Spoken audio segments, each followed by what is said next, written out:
All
right, good morning, everyone. Thank you very much for being here. Welcome to the Illinois Works Peer Apprenticeship Program Accreditation and Instructor Certification webinar. I know this is a highly anticipated webinar that many of our grantees were looking forward to today and learning more about. So again, thank you for taking time out of your busy schedule to join us so we can all learn more about this process and this topic moving forward. So over the next 2.5 hours, we will have an opportunity to review the Illinois Works guidance for curriculum, program accreditation, and instructor certification. Now, the target audience for this course is the Illinois Works Peer Apprenticeship grantee, program administrators, program coordinators, training coordinators, instructors, and any other relevant partners. Next slide, please. Now, my name is Edwin Sanchez Molina. I'm the Upstate Peer Apprenticeship Grant Manager. I'm the assigned programmatic grant manager for some of you on this call, so I do see some familiar names. And I do have a team with me. So may you go to the next slide, please? And I'm sorry, I was actually supposed to introduce my colleagues. So before we move on to look at who's here on the team here, I do want to introduce who else is on the call of my team here. So I do have with me, that'll be sharing more about the topic today, Ms. Shar Foles. Shar, can you introduce yourself to the audience, please? Thank you, Edwin. I am Shar Falls. I'm a Upstate Programmatic Grant Manager in the Chicago office, and welcome. All right, great, thank you. And then we also have from the PD, from our professional development team, we do have Dr. Jeff Doolittle. Jeff, do you want to introduce yourself to everyone, please? Hey everyone, it's great to be with you today. All right, great. And then we also do have Dr. Carlita Austin. Dr. Austin, may you please introduce yourself to everyone?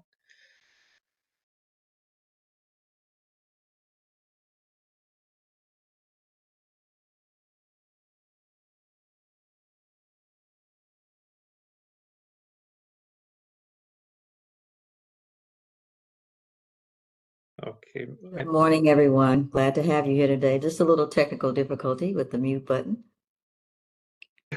All right, great. Thank you, Dr. Austin. Appreciate you introduce yourself. And last but not least, we do have Ms. Olivia Meisenbach, who's helping me with the slides today. Good morning, everyone. Thank you for being here. Great. Thank you, Olivia. I appreciate it. So as you can see on the slide, the colleagues that, they come on and introduce themselves to you. Some of them are here on this line in front of you, but the rest of the pre-apprenticeship team, we do have Dr. Ruano, who's the deputy director, Mr. Dan Martinez, who's the now senior pre-apprenticeship program manager, my colleague, Ms. Monica Pruitt, myself, and you met Shar, Mr. Robin Hovey, who's the financial grant manager, Ms. Sue Writings, who's a monitoring grant manager. So she'll be the one that'll be going on site to your location whenever your organization is picked for a monitoring compliance round. Dr. Jeff Doolittle, who you just met, Dr. Austin, and Ms. Olivia Meisenbach, who you also met. We do have Mr. Shiva, who is not here with us today, and Dr. Gia, who couldn't join us today either. But this is the whole team here on this slide. Next slide, please.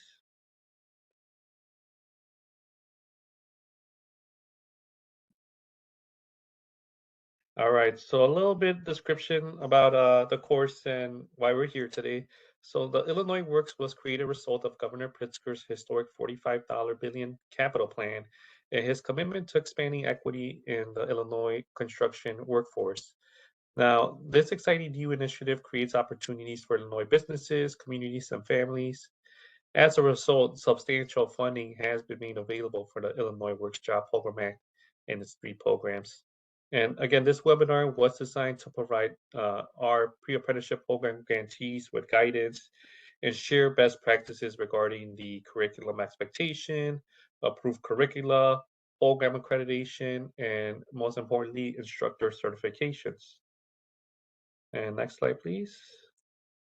Great. And here are some of the objectives. So by the end of this training, you'll be able to describe the role of the $45 billion capital plan in creation of Illinois Works, explain the role of the General Assembly regarding the Illinois Works Job Program Act, describe the features of the Illinois Works pre-apprenticeship program, identify in scope and out of scope activities for the pre-apprenticeship curriculum, comply with program accreditation requirements, instructor credentials, and Illinois Works guidance for required instruction, incorporate employability skills, how to incorporate additional certifications and content considerations as appropriate, and how to leverage your coaching support. Next slide, please. All right, and you may you actually did get a notice that this session is being recorded, but just want to give everyone another heads up that this session is being recorded. And like all the other sessions, it will be made available for review on our partner guide website. The link for the partner guide is now being made available to you for you in the chat. Next slide, please. All right, now before we proceed to the next section, I know this is very introductory, but in case there are any questions, we can tackle them on now. So if you have any questions, please feel free to unmute your line or you can put them in the chat. Do we have any questions?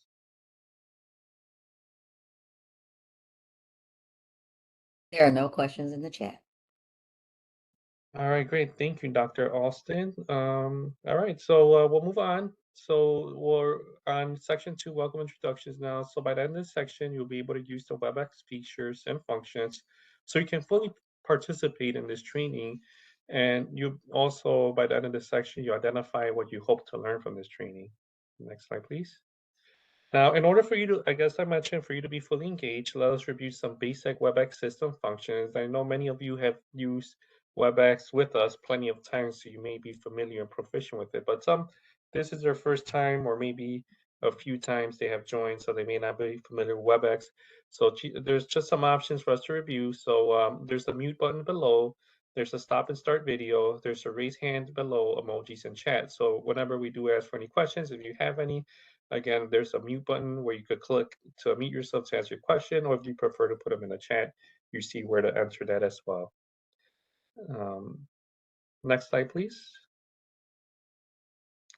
All right, now, if you have further comments and feedback or questions after this training, you can email us. Again, the email, this is our general email address, is being put in the chat, but you can also reach out to your assigned programmatic grant manager with any questions or comments, but we just want to get that ahead of time before we move forward to the content. All right. Okay, great. So we'll be using Mentimeter. We'll be utilizing this throughout the presentation. So we just want to get a little practice in. So on the right hand of your WebEx screen, you'll see the Mentimeter. Please click the continue button, and then you should see the Mentimeter show up here. There's a website called also being put in the chat. So we'll be utilizing that. So using Mentimeter, we're going to do a practice activity. Please provide the following: your name, organization, agency, and your role. So we'll be doing that. So again, using Mentimeter, Please provide your name, organization, agency, your role. And again, in case you didn't get a chance to, or for some reason it's not showing on your WebEx, if you're joining on your phone or on an iPad or any other mobile device, the link is in the chat where you could just join from the Mentee website. All right, great. So we do have the first person, Gerardo Castillo, an instructor at Hire 360. Thank you very much for joining us. All right, we see more coming on.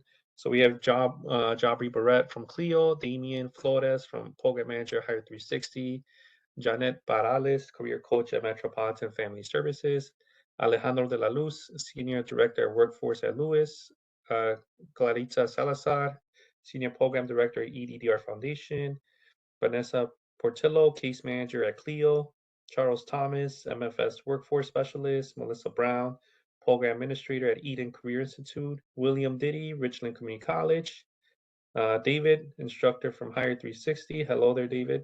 Mike Conley, Workforce Development Director, Hannah Fernandez, Program Administrator at Metropolitan Family Services, Juanet Appleton, Wraparound Data Entry Coordinator from Eden Career Institute, Lita Hines, Program Manager. All right. Victoria Camargo, Program Manager at Hire 360. Lee Sombrano, Candidate Support Advisor at Hire 360. Melanie Mitchell, SWIC Grant Administrator. Manuela Garcia, Workforce Development Director at Quad County Urban League. Harry Bailey, Instructor at Hire 360. Abel Figueroa, Training Coordinator at Hire 360. Courtney Dockery, Clio Programs. Merrick Nish, Program Administrator at Metropolitan Family Services. Christopher Frawley, Southwestern Illinois College Instructor. Excellent. Jim Green, SWIC Essential Employability Skills Instructor. Sabrina Shine, Case Manager. Gina Cheney, Quad County Urban League. Tony Harris, Program Director. Tarana W. from Tools Up Foundation, the Program Director. Latanya Anderson, Program Administrator from CAPS. John Cunningham, SWIC Construction Pre-Apprenticeship Instructor. Vanessa Powers, Career Coach from MFS. Kevin Coleman, Program Manager at Eden Career Institute. Kara Stuckey, EDR Foundation, Rockford. Steve Hemmer, SWIC OSHA Instructor. Casey Coleman, Outreach and Recruitment Coordinator, Eden Career Institute. All right, Eden Career is definitely here. Janet Flores, Candidate Support from Hire 360. And Dr. Jasmine Beckhead, Program Administrator, Center of Innovation. Great. So we do have a full house. Thank you very much, you all, for joining. And we definitely have our audience and a wide range of audience here. So it's great to see here. Okay. Now, using the Mentimeter, we're going to stay on here. Another practice. So again, as I mentioned, we'll be utilizing this throughout our session today. We're asking, what specifically are you hoping to learn from the session today? So still using the Mentimeter, please answer what specifically are you hoping to get from the session today? And I know my grantees who are on here, I should see an answer from you because I know you had a lot of questions about the certification and more about this topic. So great. We do already have two answers. To ensure we're on the right track since we are a first-time provider. Excellent. Thank you very much. And thank you for definitely being here today, having that mindset. Okay, we do have trainer certification credentials, guidance for instructors to properly lead classes. Excellent. Information about the instructor certification. Okay, many exclamation points, that an emphasis on that. Certification for instructors. Anything and everything there is for me to learn. Awesome, I like that. To gain an understanding of the instructor certification process.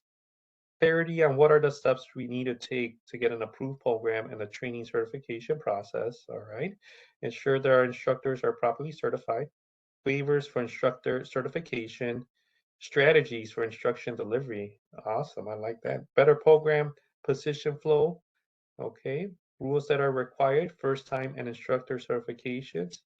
And I hope to learn more about the Illinois Works requirements for instructor certification, best practices. Okay, so I do see a pattern here. It looks like we do have, it looks like almost 50-50 requirements, on the certification, and then a lot of best practices. So that's really good. That's really good for me to see. I like that. All right, we can move to the PowerPoint. Thank you very much to everyone who joined and answered. It really gets us to know my team and I and what our audience wants to learn from these sessions. So thank you.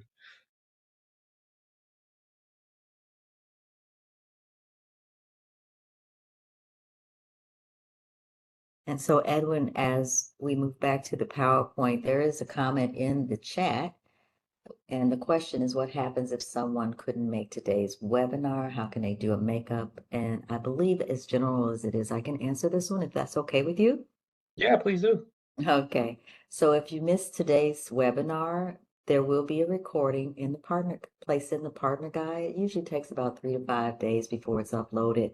That does not keep track of your attendance. Your attendance is tracked here. So if you did not make this meeting, there won't be an attendance recorded for this, but you can certainly review the material from the partner guide. I hope that answers your question. All right, great. Thank you very much, Dr. Austin, for that.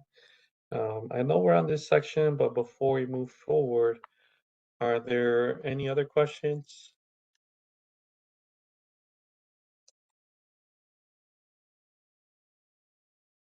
In the chat, There or are if no you other have. questions. All right, thank you very much, Dr. Austin. And I believe now at this section, my colleague Shar will come on, or is it you, Dr. Jeff? I'm sorry. It's me. Okay, great. Well, Shar will be taking over. Thank you very much, everyone. Thank you, Edwin. So, section 3 is about the organizational structure of Illinois Works. And by the end of this section, you'll be able to articulate Governor Pritzker's historic $45 billion capital plan's role in the creation of Illinois Works, explain the role of the Illinois Works Jobs Program Act, list the 3 Illinois Works key programs, describe the primary characteristics of the Illinois Works pre-apprenticeship program, identify the Illinois Works goals, access the 2026 Illinois Works Grantee Manual, and identify members of the Illinois Works pre-apprenticeship team. Next slide, please. Illinois Works was created as a result of Governor Pritzker's historic $45 billion capital plan, Rebuild Illinois, and his commitment to expanding equity in the Illinois construction workforce. This is a top priority of the governor's 5-year economic plan. With this new capital funding set to pave the way for tens of thousands of jobs over the next decade, the Illinois Works Jobs Program Act was intentionally designed to increase equity and opportunity in capital construction jobs. If you would like to see a copy of Governor Pritzker's 5-year economic plan, a link to the plan is being shared with you in the chat. The intention of this effort is to reinvigorate the workforce in Illinois for the future. The passing of the Illinois Works Jobs Program Act led to the creation of the Office of Illinois Works, a new bureau within DCEO tasked with the responsibility of implementing the Illinois Works key programs.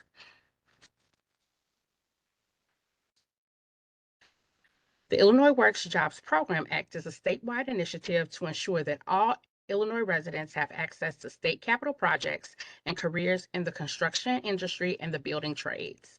The goal is to provide contracting and employment opportunities to historically underrepresented populations in the construction industry.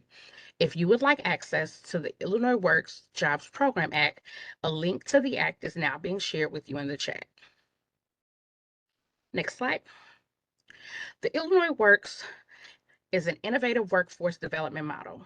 The DCEO Office of Illinois Works, with the support and partnerships of communities, the building trades, the construction industry, and grantees like you, are delivering the following 3 key programs. Illinois Works Apprenticeship Initiative, which creates the demand for jobs. The Illinois Works Pre-Apprenticeship Program, which creates a talent pipeline. The Illinois Works Big Credit Program, which provides incentives to hire and retain. The Illinois Works Career Services Program plays a key role in supporting and connecting program graduates with contractors. Illinois Works is a one-of-a-kind initiative and is in a really unique position to make a huge difference. You'll learn more about the relationship between DCEO and the three key Illinois Works programs when they complete the Introduction to Illinois Works and its programs webinar. Next slide, please. The Illinois Works pre-apprenticeship program creates a pipeline of diverse candidates to help respond to demand within the construction industry and building trades. In summary, pre-apprenticeship skills training is provided through a network of community-based organizations, including community colleges. We only fund programs that provide training, not just supporting services. Preference is given to underrepresented populations that have historically encountered barriers to entry or advancement in the trades, including minorities, women, and veterans.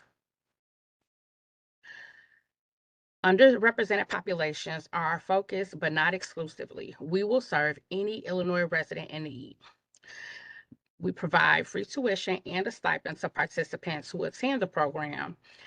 And just so you know, $25 million is appropriated to Illinois Works for the grant program. We expect to receive this funding for the years to come, making this program the first financially sustainable pre-apprenticeship program in the state. Next slide, please.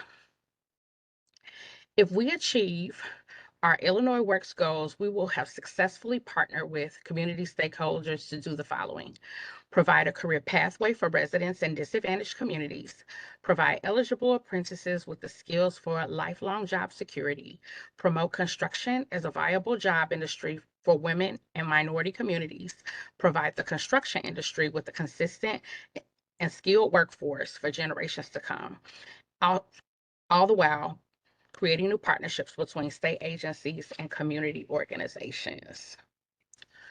So we are going to Mentimeter now. And if you could answer this question, as a grantee, how does your organization uniquely support the goals of Illinois Works?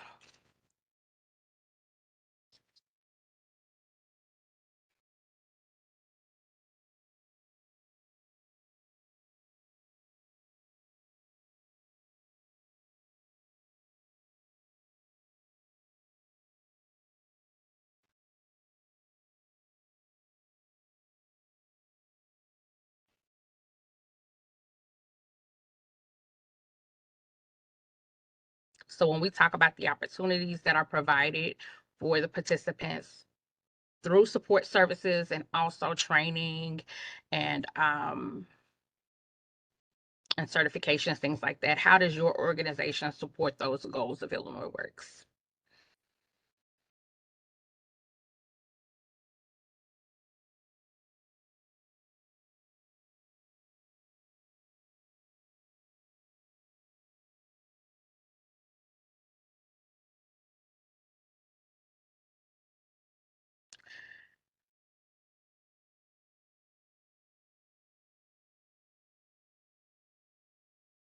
If you want to come off, okay, here we go. I was about to say, if you want to come off mute, if you don't know how to put it in words, we can do it that way as well. Okay, our organization is committed to programming that reduces the wealth gap and already has an infrastructure to support this initiative. Another grantee said we provide training and support services. We actively reduce barriers for typically marginalized populations through support services and training. We create access to the construction industry for diverse groups. These are amazing. Being a community college, we have more resources on site than most grantees, okay?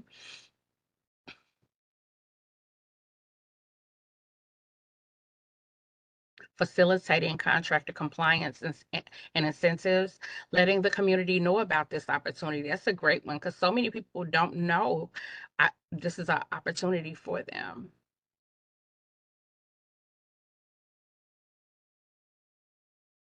By partnering with construction industry stakeholders and connecting our participants with important players in the industry, we support the goals of Illinois Works by exposing our participants to the different apprenticeships by visiting tours and job site tools. Very good. Can you scroll up a little bit?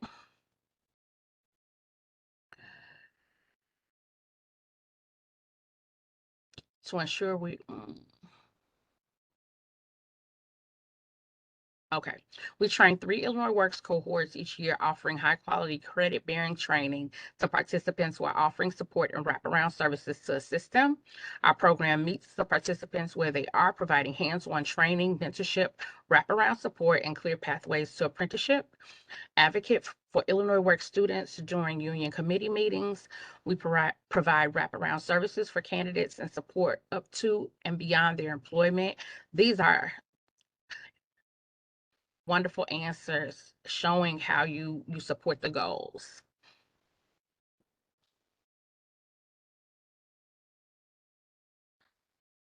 Our organization works to equip candidates for careers in construction through training classes, barrier reduction. I can't see the last part. Site tours, case management, and mentorship. Okay. Create awareness that those who hire our graduates get Illinois BID credit. That's right. Make sure you tell them that. Because that is an amazing benefit and bonus for our graduates. We provide proper training so you go home every day, and we work our communities to provide everyone the same opportunities and any family in need. That's wonderful, wonderful, wonderful. Offer training, resources, and interventions to help candidates build trade skills, connect workers with contractors and job opportunities while working with unions to identify gaps and needs.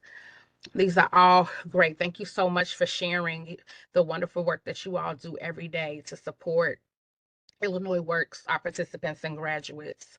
Uh, Next slide, please.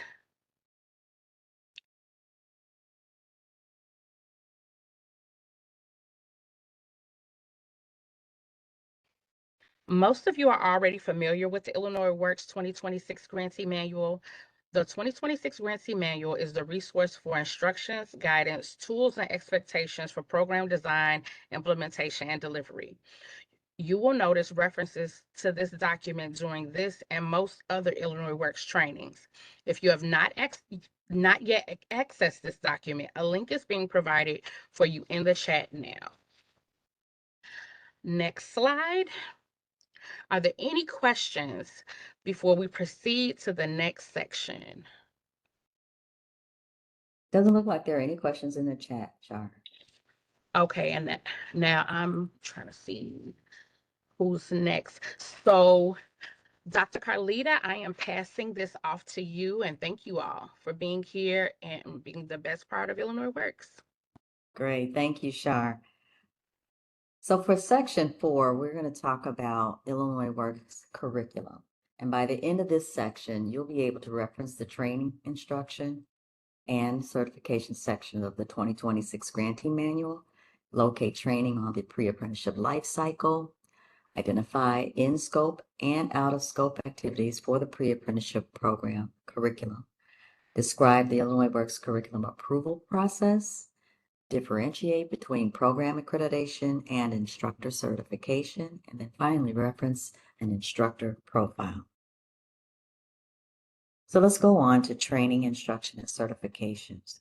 The 2026 Illinois Works Grantee Manual provides guidance, instructional tools, templates, and sample documents to assist your program with successfully and effectively implementing the Illinois Works pre-apprenticeship life cycle. Section 7 of the manual outline guidance regarding training program orientation, curriculum expectations, evaluation, instruction, as well as much of what we will cover during this webinar. The pre-apprenticeship participant life cycle. The Illinois Works pre-apprenticeship program requirements are organized in the pre-apprenticeship life cycle. The pre-apprenticeship life cycle outlines the steps that participants take as they move through the pre-apprenticeship program. It tracks participants' progress from the initial program outreach to the post-transition follow-up. Each stage demonstrates an integral step in preparing participants to enroll in a DOL registered apprenticeship program we call RAP, which is the primary goal of Illinois Works, the reason why Illinois Works exists. And you can see here on the screen where training is located on the life cycle, highlighted in red. The 2026 Grantee Manual provides guidance for all of the life cycle phases. Now, with staying in scope, it's kind of critically important that programs do stay in scope. The overarching focus of the Illinois Works Pre-Apprenticeship Program is to fund programs that target underrepresented populations and successfully transition graduates into DLL registered apprenticeship programs in construction and the building trades. Illinois Works funds should be used within the scope of the scope. Pre-apprenticeship curriculums must offer a minimum of 183 hours of instruction, not to exceed 300 hours of instruction unless specifically approved by the Illinois Works Pre-Apprenticeship Program. Now, participant program completion is connected to the number of hours that are determined and is necessary for their program. And breaks during instruction do not count as a part of the instructional time. Now we'll talk about required instruction. Instruction must include Illinois Works Pre-Apprenticeship Program orientation, which is 4 hours, introduction to construction and the trades, construction math, which is 40 hours. Now, I have a note here that NCCER, Introduction to Construction Math, offers 10 hours of instruction. Illinois Works Pre-Apprenticeship Program minimum required standard for the math curriculum is 40 hours. Therefore, 30 hours of supplemental math instruction will be required to meet Illinois Works Pre-Apprenticeship Program minimum standard.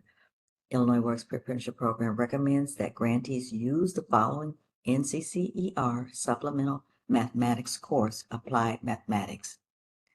Next point, Illinois Works Pre-Apprenticeship certifications are required. That includes Trades Futures, which was formerly known as NAV2, or NCCER, or ICCB, or other construction curriculum approved by Illinois Works Pre-Apprenticeship Program.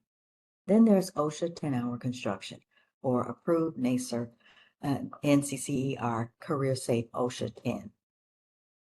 Now, NCCER's Career Safe OSHA 10 certification is asynchronous curriculum. For the Illinois Works Pre-Apprenticeship Program to accept Career Safe to fulfill the OSHA 10-hour certification requirement, it is required for grantees to ensure that Career Safe instruction is taught in person in an interactive format, and it must be facilitated by an NCCER certified instructor with the required knowledge, experience, and training in construction safety practices. Then there's first aid and CPR that's required, other nationally recognized certifications if needed. And then Illinois Works Pre-Apprenticeship Program requires a total of 40 hours of employability training for each participant. The 40 hours must include 4 hours of harassment prevention and 4 hours of diversity and inclusion in construction. Test-taking skills also includes 4 hours. And then finally, work-based job site learning, 10 to 50 hours required. Illinois Works has an exception for the work-based job site learning that would allow the programs to plan for RAP visits instead of an actual hands-on instruction. Please note that this exception must be pre-approved. For additional information, see Section 7 in Training, Instruction, and Certification in your 2026 Grantee Manual. Instruction must include an orientation, which is part of the 183 instructional hours. Now, as we talk about out of scope, the 183 hours of instruction do not include the items below because they are not considered instruction by the Illinois Works Pre-Apprenticeship Program. Wraparound services, student support services, transition services, follow-up activities, and in addition to those, complementary education like GED courses, ACT prep training, college fairs, other similar activities.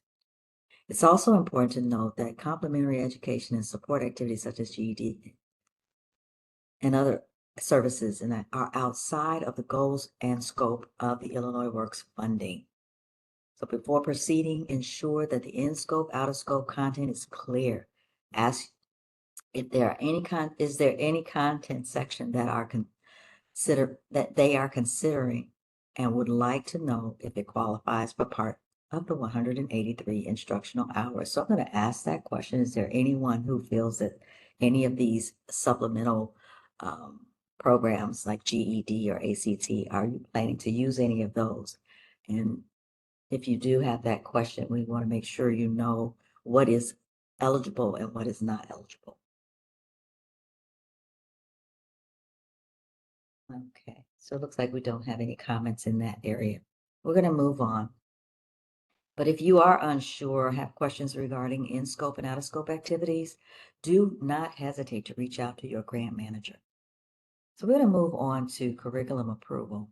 At this point, it's likely that your program has already submitted their apprenticeship curriculum for approval. Approval must be attained prior to implementation. Let me say that again. You have to have your programs approved before you start your cohorts. The Illinois Works curriculum approval process has two components: the grantee submission of Exhibit 10, which is your final curriculum form, and then the curriculum is approved and entered into IWRS by the grant manager along with the uploading of the final curriculum form. The 2026 Grantee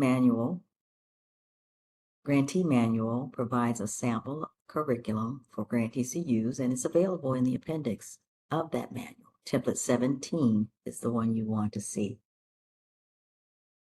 I think there's a question in the chat that says, can the name of the supplemental math be said again? I will see if we can refer back to that, please. But yes, please make sure that all of your documentation is available for curriculum approval. As far as the math is concerned, this is the NCCER Supplemental Mathematics course. It's applied mathematics. Okay, thank you for that question. Moving on to the next slide for program accreditation versus instructor certification.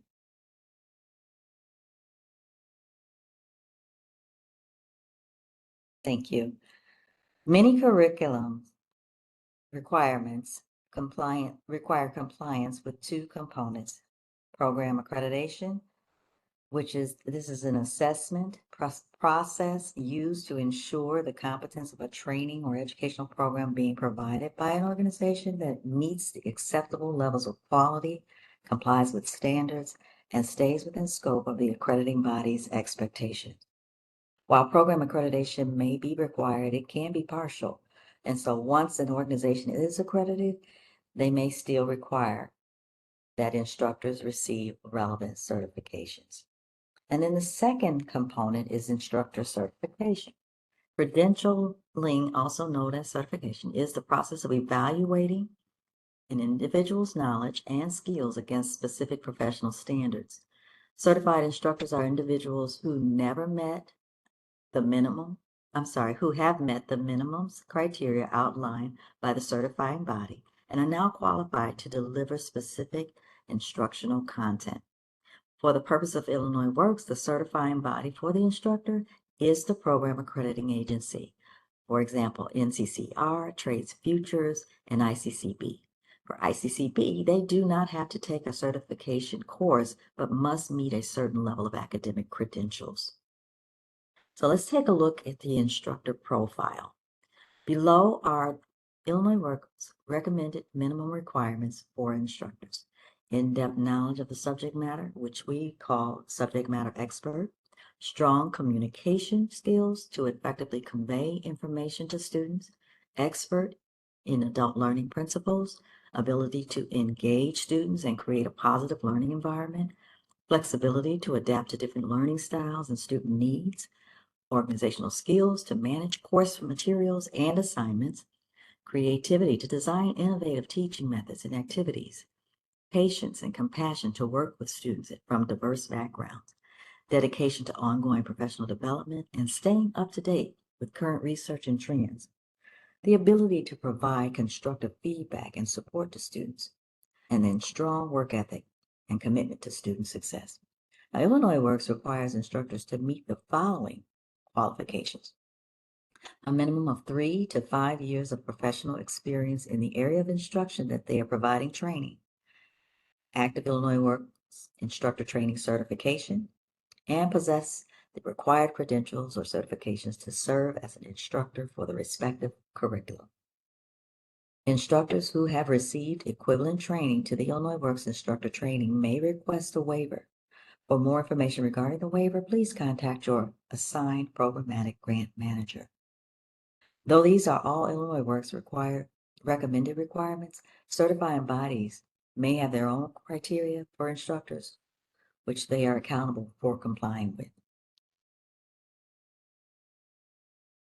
Any questions before we progress to the next section? If so, please feel free to unmute yourself or post your question in the chat. So I do see one question. It says, for the waiver, is there a template? So I'm going to ask if one of the grant managers can respond to this question.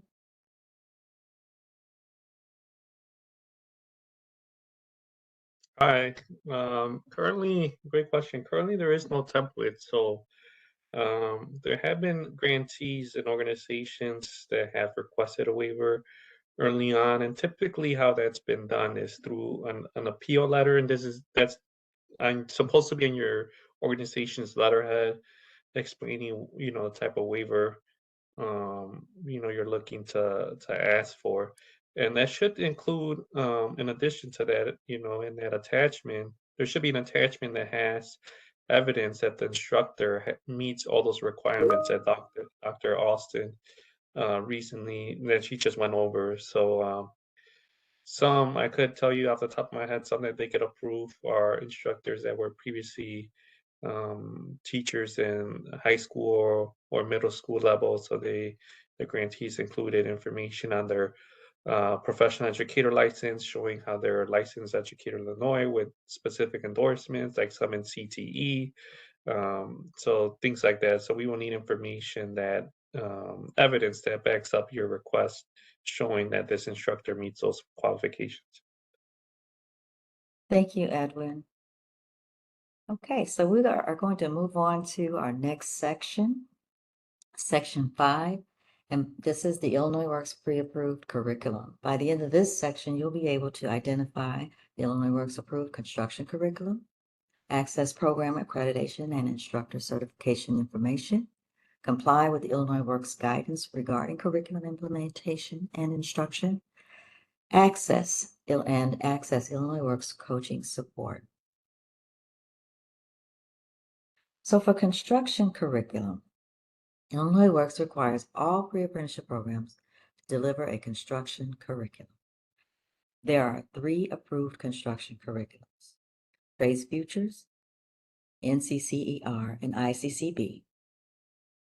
If a grantee is interested in delivering a construction curriculum that is not currently approved, Illinois Works allows grantees to submit a construction curriculum for approval. Program delivery cannot occur without prior approval. So we're going to go to Mentimeter and ask the first question. Which construction curriculum is your organization using or planning to use?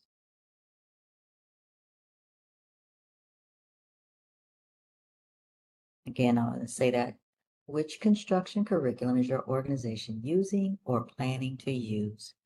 So as we get Mentimeter up, you can start thinking about your response to that question. Okay, looks like we have some feedback, and it's between Trades Future and NCCER. Very good. Are there any others?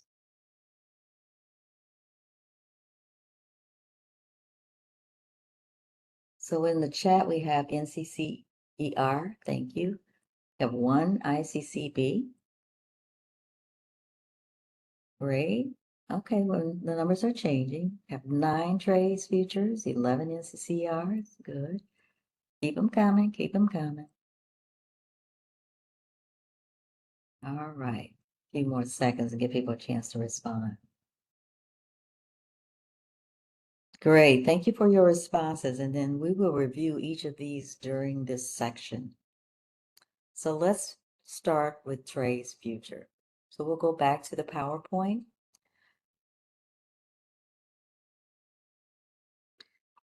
And begin with Trades Future. The multi-core craft curriculum, or the MC3, was developed by North America's Building Trade Unions, NAB2, in order to prepare future workers from all walks of life for the union trade of their choice. In 2023, NAP2 gifted the multi-craft core curriculum to a nonprofit organization called Trades Futures, which now administers the MC3. Trades Futures has a new website as well. A link to their new website is now being shared with you in the chat. So Trades Future, let's just give a little bit of an overview of Trades Futures. Trades Futures is produced by labor unions in order to prepare workers to enter union construction apprentices. So Trades Futures is a nonprofit corporation organized for the purpose of developing, promoting, and improving apprenticeship readiness programs, also known as ARPs. ARPs are programs that prepare workers for union apprenticeships utilizing the multi-craft core curriculum. ARPs are educational programs that provide students with the fundamental skills and knowledge necessary to choose, obtain, and succeed in a formal registered apprenticeship program in the construction industry. Trades Futures supports over 273 comprehensive ARPs throughout the United States, serving approximately 7,000 participants per year. These programs provide a gateway for local residents focusing on women, people of color, and transitioning veterans to gain access to building trades registered apprenticeship programs. All ARPs require approval of the local Building Trades Council to operate, create a pathway into the apprenticeship for the program graduates. ARPs are administered by state and local building trades councils, and they teach the nationally recognized multi-craft core curriculum, MC3, a standardized, comprehensive 120-hour construction course designed to help young people and transitioning adults choose and succeed in apprenticeship programs. There are 9 units in the MC3. Here are the requirements. Orientation and industry awareness, 16 hours. And this includes construction industry overview, 8 hours of the building trades and apprenticeship, and 8 hours of 8 hours. Construction health and safety, 20 hours, which includes CPR, first aid, 8 hours, OSHA 10 hours, and women's health and safety, 2 hours. Tools and materials, 8 hours, which must include hands-on components. Construction math, 40 hours. Heritage of the American worker, 8 hours. Diversity in the construction industry, 12 hours, which includes diversity awareness, 4 hours, and sexual harassment, 8 hours. Green construction, 8 hours. And blueprint reading, 4, 8, or 16 hours. And financial literacy, 4 or 8 hours minimum. So the elective models above are required by Illinois Works. The Trades Futures MC3 must be a minimum of 120 hours. However, programs may add more hours at their discretion. Grantees must administer the Trades Futures MC3 curriculum as originally designed. Illinois Works Pre-Apprenticeship Program will not accept Trades Future MC3 certifications where curriculum modifications has been negotiated. The MC3 curriculum can be taught face-to-face, asynchronously, or through a hybrid model delivered via Trades Futures online learning management system. You can use the Trades Futures online learning management system, but they cannot count toward those hours towards their curriculum. They can use the online management system for student support services like tutoring and or additional educational support or for practice questions. Please be reminded, those hours would not be counted toward curriculum or stipends. If technology is used to deliver some of the instruction, it must be synchronous, and all hands-on practice, lab work, and worksite instruction must be face-to-face. Next slide, please. Trades Future Program Approval Process. Now, the Trades Futures Program accreditation process involves a rigorous evaluation of training programs and facilities. Program accreditation is granted to programs that meet Trades Futures' high standard for quality, safety, and effectiveness. The process includes a comprehensive review of program curriculum, instructor qualifications, and facility resources. Once accredited, programs are monitored regularly to ensure continued compliance with the Trades Futures standards. To become accredited by the Trades Futures, an organization needs to do several things. The first, Obtain approval from your local state building and construction trades council to implement the multi-core craft core curriculum into your pre-apprenticeship program. Please have your council leader directly contact Trades Futures or provide a formal approval letter or email to be submitted to Trades Futures. Please note that Trades Futures does not sign CBAs with any organization as they are not a labor union. They work with local building and construction trade councils to approve apprenticeship readiness programs, which work to place participants with their affiliated building trades unions registered apprenticeship programs. The second thing would be the implementation plan outlines an organization's proposed approach to student recruitment, retention, placement, training, and plans for curriculum augmentation or tailoring as necessary. The licensing agreement allows the program legal rights to teach the curriculum. Number 3, submit completed documents to Trades Futures for review and approval. Number 4, if approved, you can move forward with MC3 implementation, purchasing the required number of student enrollment logins, instructor certifications, and enrollments of participants. Keep in mind that specific requirements for program accreditation may vary depending on the type of organization and the region in which it is operating. Now, instructor certification. Trades Future offers a fully online instructor certification course, Building Trades Academy 107, MC3 Online Trainer. This class is offered via Zoom. It will introduce instructors to the MC3 and also introduce previously trained instructors to the new online format. It includes full group sessions, small group sessions, and individual work. And we're now sharing a link to the chat to the Trades Future Online MC3 Trainer registration information for instructor certification course. All right. So here are some of the Illinois Works guidelines for Trades Future.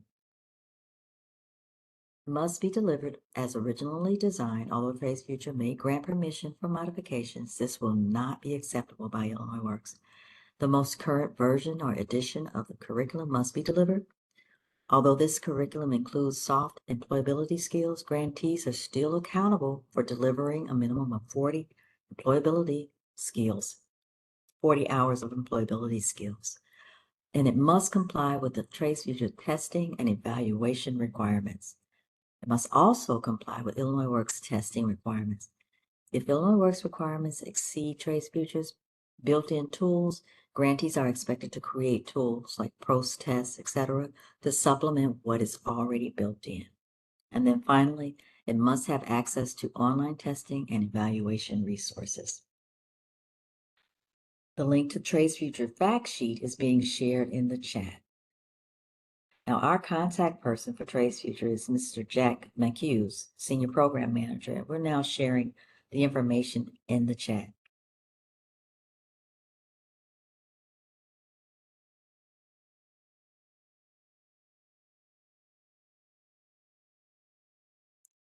So we're going to also switch over now to Mentimeter and ask the first question. Please share your Trades Future program.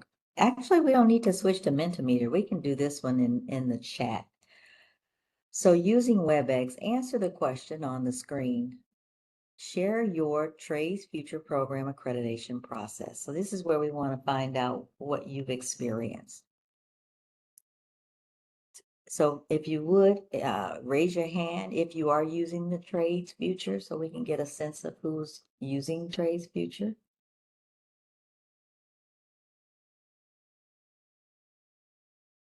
And if there's anyone with your hand raised, if you'd like to share your process, you can unmute yourself and kind of share that with the group. Give us a little insight on how you all manage that process. Is there anyone willing to come off mute to share your process?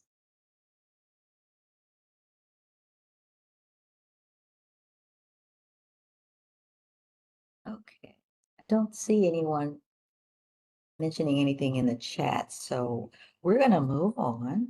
But thank you all.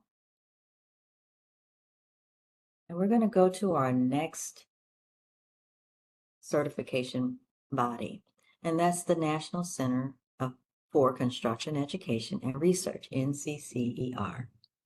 The next approved construction curriculum is the National Center for Construction Education and Research, and it is a not-for-profit 501c3 education foundation. NCCER is the non-union equivalent of Trades Futures, which was formerly known as SNAP-2. So we're going to take a look at the overview of NCCER. In collaboration with construction CEOs, associations, and academic leaders, NCCER worked to revolutionize training for the construction industry. Their efforts resulted in several components which are key to the construction industry's workforce development efforts, including program accreditation, instructor certification, standardized training curriculum, registry systems, qualification tracking systems for craft professionals, assessments, student certifications. Now, NCCER's standardized training and credentialing programs target aspiring industry professionals. Students start with the NCCER core. NCCER core is a prerequisite to all, for example, carpentry, electricity, level 1 craft curriculum content. If grantees choose NCCER as their construction curriculum, the Illinois Works requirement is to only deliver NCCER core curriculum. This is from the 6th edition. A link is being placed in the chat for the NCCER core craft curriculum catalog. The NCCER core curriculum 6th edition includes, and I'll list the following requirements: basic safety, construction site safety orientation, 12.5 hours, introduction to construction math, 10 hours, introduction to hand tools, 12.5 hours, introduction to power tools, 10 hours, introduction to construction drawings, 10 hours, basic communication skills, 7.5 hours, basic employability skills, 7.5 hours, introduction to materials handling, 5 hours. And then the electives are Build Your Future in Construction, 5 hours, and Introduction to Basic Rigging, 7.5 hours. So under the NCCER core, the above elective modules, Build Your Future in Construction and Introduction to Basic Rigging, are required for Illinois Works. Now, the recommended core curriculum hours are for the knowledge, like classroom instruction, portion of the training. Hands-on training and performance evaluations make up the other training hours to total 183 hours as required by Illinois Works guidelines. So I want to just make it clear that NCCER elective modules are required for Illinois Works. NCCER also offers several supplementary training modules that can help participants increase their skill sets in specific areas, including applied math, construction math, basic safety, tools for success, and your role in the green environment. Though these are not required, Illinois Works does recommend the applied construction math supplement for grantees seeking to increase their math curriculum. So we're sharing a link in the chat regarding the applied construction math. And you can use the curriculum for 40 hours of construction math. Although NCCER has construction math,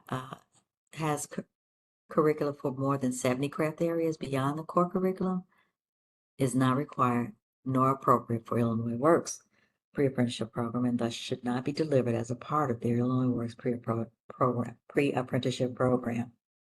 I get a little tongue-tied sometimes. All right, let's talk about the program accreditation. NCCER offers 2 program accreditation designs. Accreditation Training Program, which is the ATP. Now, an ATP is an entity accredited by NCCER to deliver NCCER training programs and provide industry-recognized credentials. Now, in order to become an ATP, organizations must have been in business for at least 12 months before they apply. Organizations must have a commercial business address, Home or residential addresses are not accepted. Organizations must have appropriate facilities and equipment to deliver the training. Sign an integrity, security, and confidentiality agreement acknowledging that the organization understands and agrees to all policies and requirements of the accrediting body. And provide contact information for an executive representative. Work with the Illinois Works approved NCCER contact. Now, contact information will be provided. The complete process for ATP status requires a simple online application process that includes 10 hours of online program management training through the NCCER Learning Management System. The complete accreditation process takes about 2 to 4 weeks to complete, but once the application has been received, the fee is paid and the relevant training has been completed. Accredited training programs are granted candidate status. During candidate status, the organization can begin their training programs by certifying instructors and other instructional support roles like test proctors and begin enrolling students into their NCCER training program. So as you are a candidate, you are able to move forward with establishing the program. Registered training programs, which is RTP, formerly known as Unit TU, formerly known as a training unit, TUs. An RTP would need to be connected to an NCCER accredited training program organization to become sponsored under their umbrella. So if an organization doesn't have an ATP status, they can still deliver NCCER training as a registered training program. Organizations working with an existing NCCER ATP organization should register their program using the NCCER program registration form. The link to the form is being shared in the chat. Now, a registered training program, RTP, is a commercial physical training location, like, for example, a job site or an office or a correctional facility, a high school, college, vocational, technical school, etc., working under an ATP delivering NCCER training or credentials. It's required that the ATP and the RTP have a signed memorandum of understanding that outlines the agreed upon responsibilities of each and meets the policies and procedures set forth in these guidelines. These include requirements for audit of the location, evaluation of instructors, curriculum performance evaluation and/or module test protocols. So sharing of records as appropriate is important. Outlining of industry field trips or visits to classrooms, if appropriate, among other things. An RTP must be approved by the training program director, formally sponsored representative, or a manager, formally secondary representative, as appropriate. Registration of a training program must be approved by the training program director or the manager as appropriate. And for more information, you can go to the NCCER support site, and the link is provided for you. Thank you, Jeff. Also, for additional information on the most current NCCER accreditation standards for training, a link is being shared.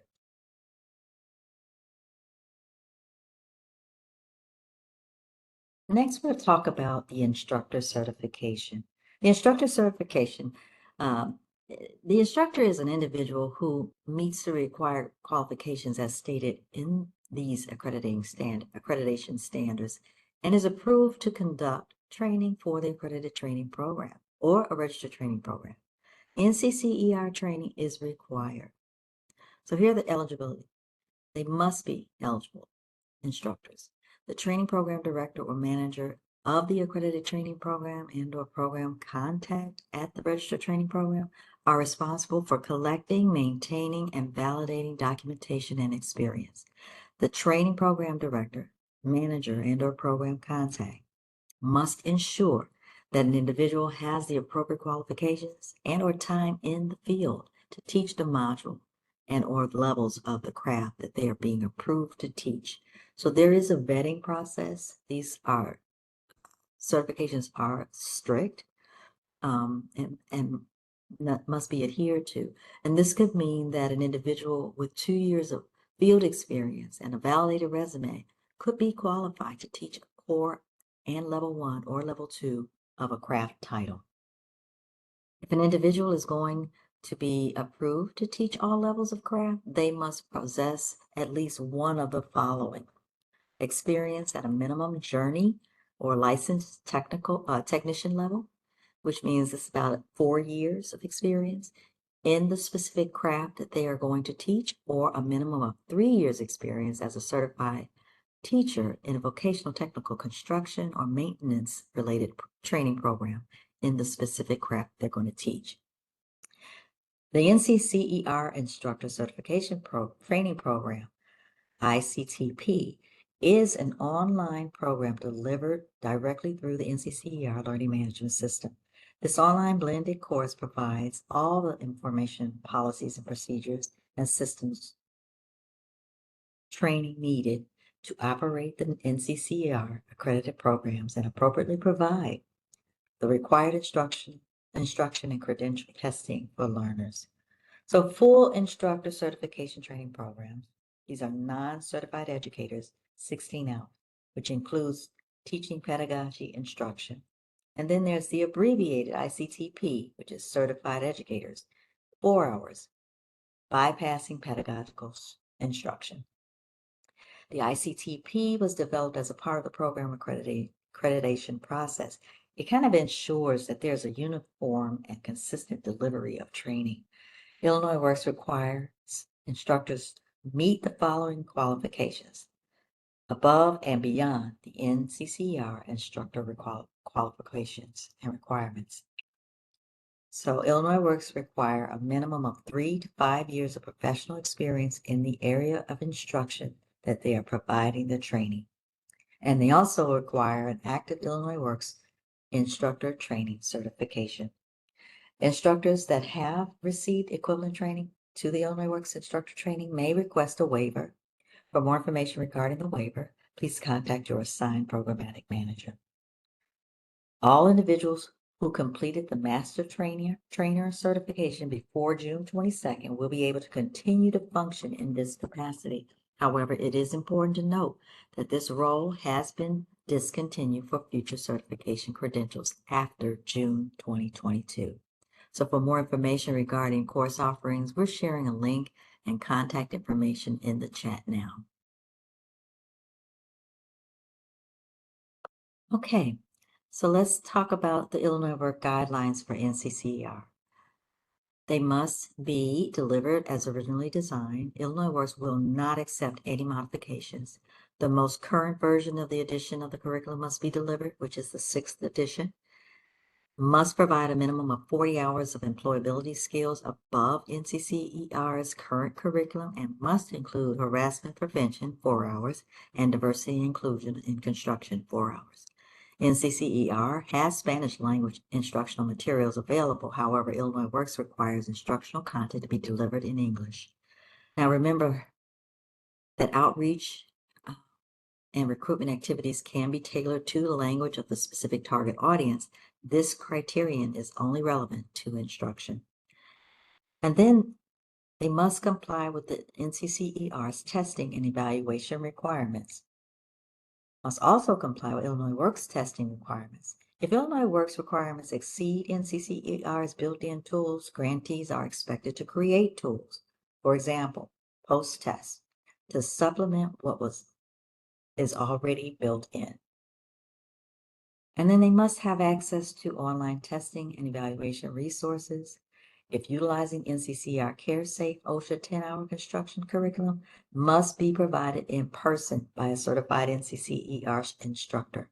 And then finally, it must be used, the 6th edition must be used for the NCCER core, which is Introduction to Basic Construction Skills, and also incorporates this CareSafe OSHA 10 construction training into the lesson plan. But extra instructional materials may be needed for the instructor to use in class. The link to our NCCER's facts sheet is now being placed in the chat. And our contact person for NCCER is Jimmy Hall, Manager of Workforce Development, and we're sharing that information in the chat as well. Thank you, Jim. So let me ask the question for those of you who are offering NCCER, please share your NCCER program accreditation process. So if you want to come off mute, you can certainly do so and just give us a brief kind of sharing of what your experience was like. I'll give you a few minutes to do that. Hi, this is Melissa from Eden Curry Institute. We are a new NCCER accredited program, and our experience was one that was very good. Jimmy is excellent. He worked through the process, connected us not only with everything we needed to know about NCCER, but also with Pearson, so that we were able to get started without any gaps. Excellent. Thank you for that, Melissa. So we want to thank you for all your responses, and we're going to move on to our next slide. And this one we'll talk about Illinois Community College Board. Now, the ICCB is the regulating and funding body for community colleges. In 1965, the Illinois General Assembly established the Illinois Community College Board to create a system of public community colleges that would be within easy reach of every resident. 60 years later, the Illinois Community College system covers the entire state with 45 colleges and one multi-community college center. More than 550,000 Illinois residents enroll in credit and non-credit courses each year, with thousands more benefiting from community programs and services. ICCB understands that community colleges are similar and yet unique. They share a common mission. However, what makes each college unique is how the college responds to the communities it serves. Now, they can prepare people for college, but for transfer to other colleges or universities, and for good paying jobs that demand high skills. These activities include career and technical education. This includes the Illinois Works Pre-Apprenticeship Program. That's where we fit in under the career and technical education piece. Colleges have a few curriculum options.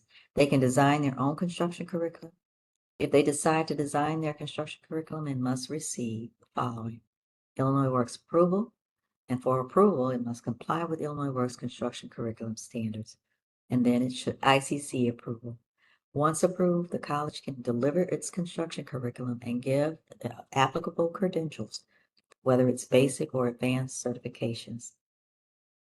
The construction curricula accredited through the Illinois Community College Board can be taken for college credit or for college certificate, or taken for no college credit and only receiving a college certificate. If a community college, I'm just going to ask this question, if a community college designs their construction curriculum approval from both ICCB and Illinois Works is required, I'm going to just try to restructure that because it didn't sound right to me. Just note that if a community college designs their construction curriculum, approval from both ICCB and Illinois Works is required. Okay, that sounds better. While community colleges are welcome to create their own construction curriculum, they can also choose to implement one of the Illinois Works approved construction curriculums like Trades Future or NCCER.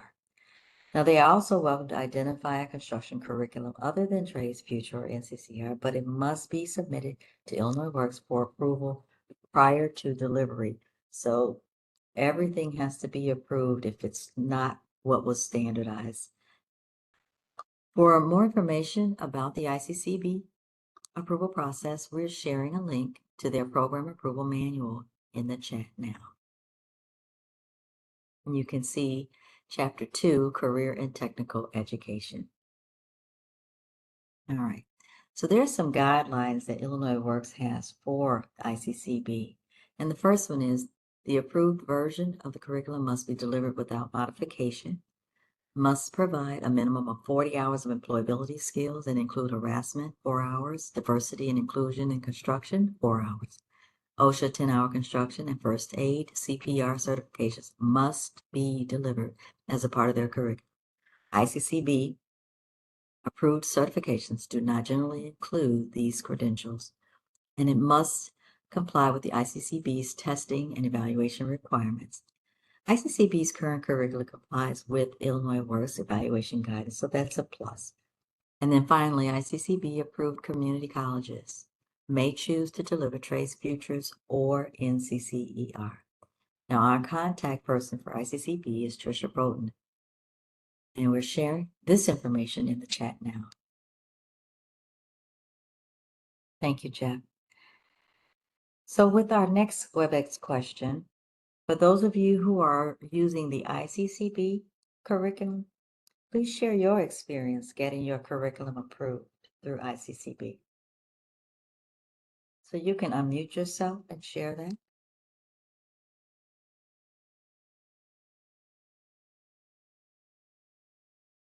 Is there anyone who would like to provide us with some insight on your experience getting your curriculum approved? Okay, doesn't look like we have anyone in the chat. So we're going to move on. Thank you all. Now, OSHA 10-hour construction, CPR, and first aid certifications. In addition to the construction curriculum, Illinois Works 183 hours of instruction must include OSHA 10-hour construction, CPR, and first aid certifications.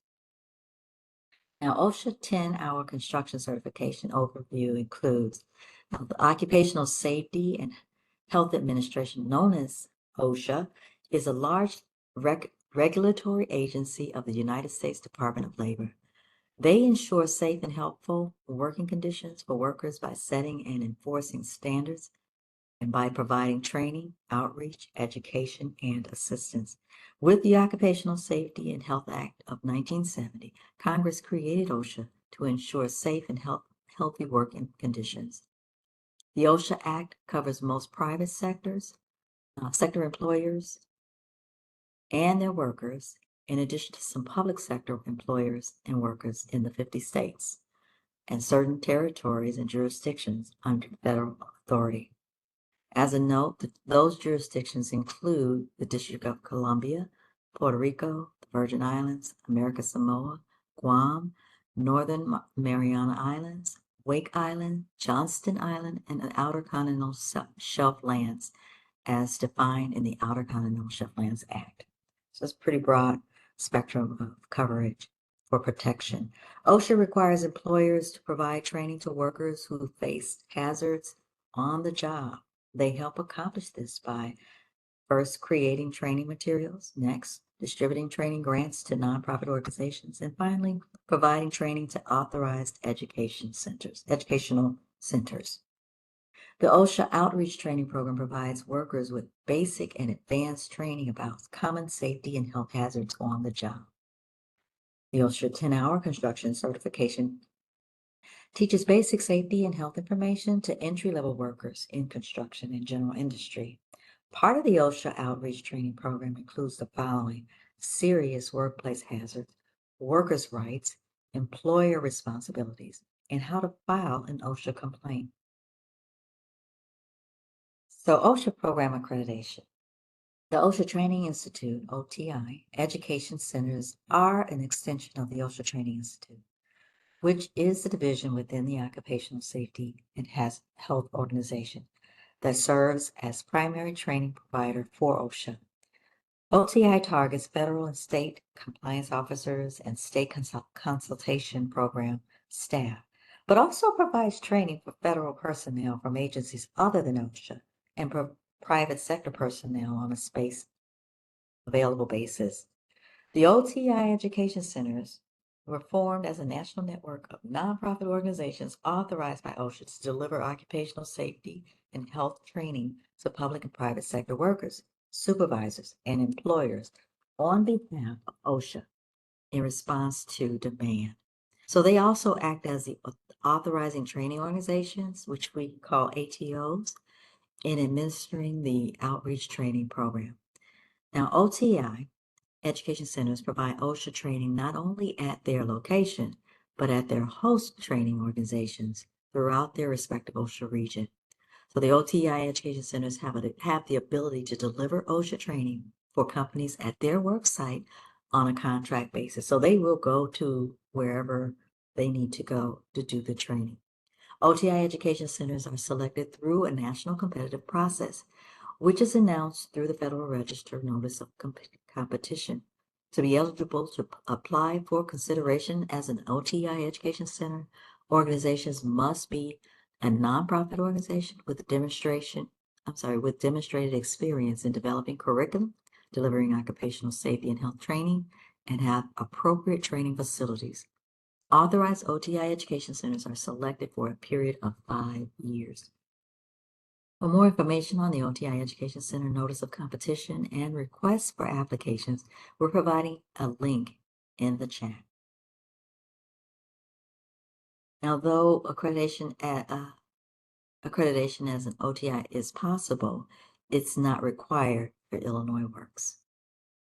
Illinois Works does not recommend them becoming one of the centers for OSHA. What is most relevant is that the information related to instructor certification, which we will discuss next. Okay, so with instructor certification, only an OSHA authorized trainer can deliver OSHA 10-hour construction instruction. Authorization includes the following prerequisites. Number 1, experience. Must have 5 years of construction safety experience, a college degree in occupational safety and health, a certified safety professional certification, or certified industrial hygienist designation may be substituted for 2 years of experience. Obtain guidance on whether you meet this requirement from OSHA Training Institute Education Center where you want to take the training. Now, the next point of prerequisite is for training. Must complete OSHA course number 500. Trainer course in OSHA standards for construction. A special emphasis is placed on those topics that are required in the 10 and 30-hour program, as well as those that are most hazardous. Course participants are briefed on effective instructional approaches and the effective use of visual aids and handouts. Must complete the OSHA course number 510, which is Occupational Safety and Health Standards for the Construction Industry. This course covers OSHA policies, procedures, and standards, as well as construction safety and health principles. A special emphasis is placed on those topics that are required in the 10 and 30-hour programs, as well as those that are most hazardous. Course participants are briefed on effective instructional approaches and the effective use of visual aids and handouts. Illinois Works requires instructors meet the following qualifications. Number 1, a minimum of 3 to 5 years of professional experience in the area of instruction that they're providing the training. And number 2, active Illinois Works instructor trainer certificate. Again, as I mentioned earlier, instructors that have received equivalent training to the Illinois Works instructor training may request a waiver. But for more information about that, you want to seek out your programmatic grant manager. You may not substitute one prerequisite to fulfill the other prerequisite. OSHA does not issue waivers for either experience or training prerequisites. Those are required. The experience requirements and successful completion of training requirements can result in an authorized construction trade card. Now, the trainer course is provided at OSHA Training Institute Education Centers. Each OSHA Education Center posts their course offerings, schedules, and locations on their individual websites. Construction outreach trainers are authorized for 4 years. Besides being able to deliver OSHA instruction, authorized trainers may receive OSHA course completion cards for their students. For more information about OSHA Training Institute Education Centers, we're now providing a link in the chat. Now, you can secure an OSHA 10-hour certified instructor by partnering with organizations who have certified instructors. However, it is more expensive to do it that way. All right, let's talk about the guidelines or the guidance. Illinois Works guidance for OSHA certification. First, must be delivered as required by OSHA. Illinois Works will not accept any any modifications. The materials used must be well designed and appropriate for the audience. Although OSHA provides some materials, they do not provide all of them for the required OSHA topics. Illinois Works requires the OSHA 10-hour construction certification. The 30-hour or other certifications are not appropriate for Illinois Works Peer Apprenticeship Program. However, a participant with an existing OSHA 30-hour construction may have their Illinois Works Peer Apprenticeship Program OSHA 10-hour construction waived. So if you came into the door with 30 hours of OSHA training, there's an opportunity to have it waived, the 10-hour construction waived. This course is ideally delivered face-to-face. It can be delivered synchronously virtually. However, asynchronous instruction is not permitted. Must comply with OSHA 10 testing and evaluation requirements. OSHA 10-hour construction current curriculum complies with Illinois Work Evaluation Guidance. That's a plus. And it must comply with OSHA 100% attendance requirement. You cannot miss a day of the training for the OSHA certification. So some of the Illinois Work modules have an 80% attendance threshold. However, grantees must comply with certifying bodies on this requirement, and OSHA requires a 100% attendance. And so we're sharing contact information for 2 OTI education centers in the Illinois in the chat for you now. And grantees should reach out to OSHA to gain certification for their instructors if current instructors are not OSHA certified. Thank you, Jeff. We're going to go to our next WebEx question. For those of you who have worked with getting OSHA certifications, if you have some feedback you'd like to give to the audience and share that experience, we'd love you to come off mute and share your experience with how you were certified through OSHA.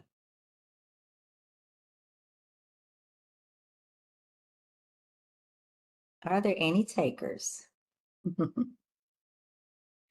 If not, we will move on. Thank you. Hello, my name is Michael Hines. I was certified through OSHA. The experience was pretty great.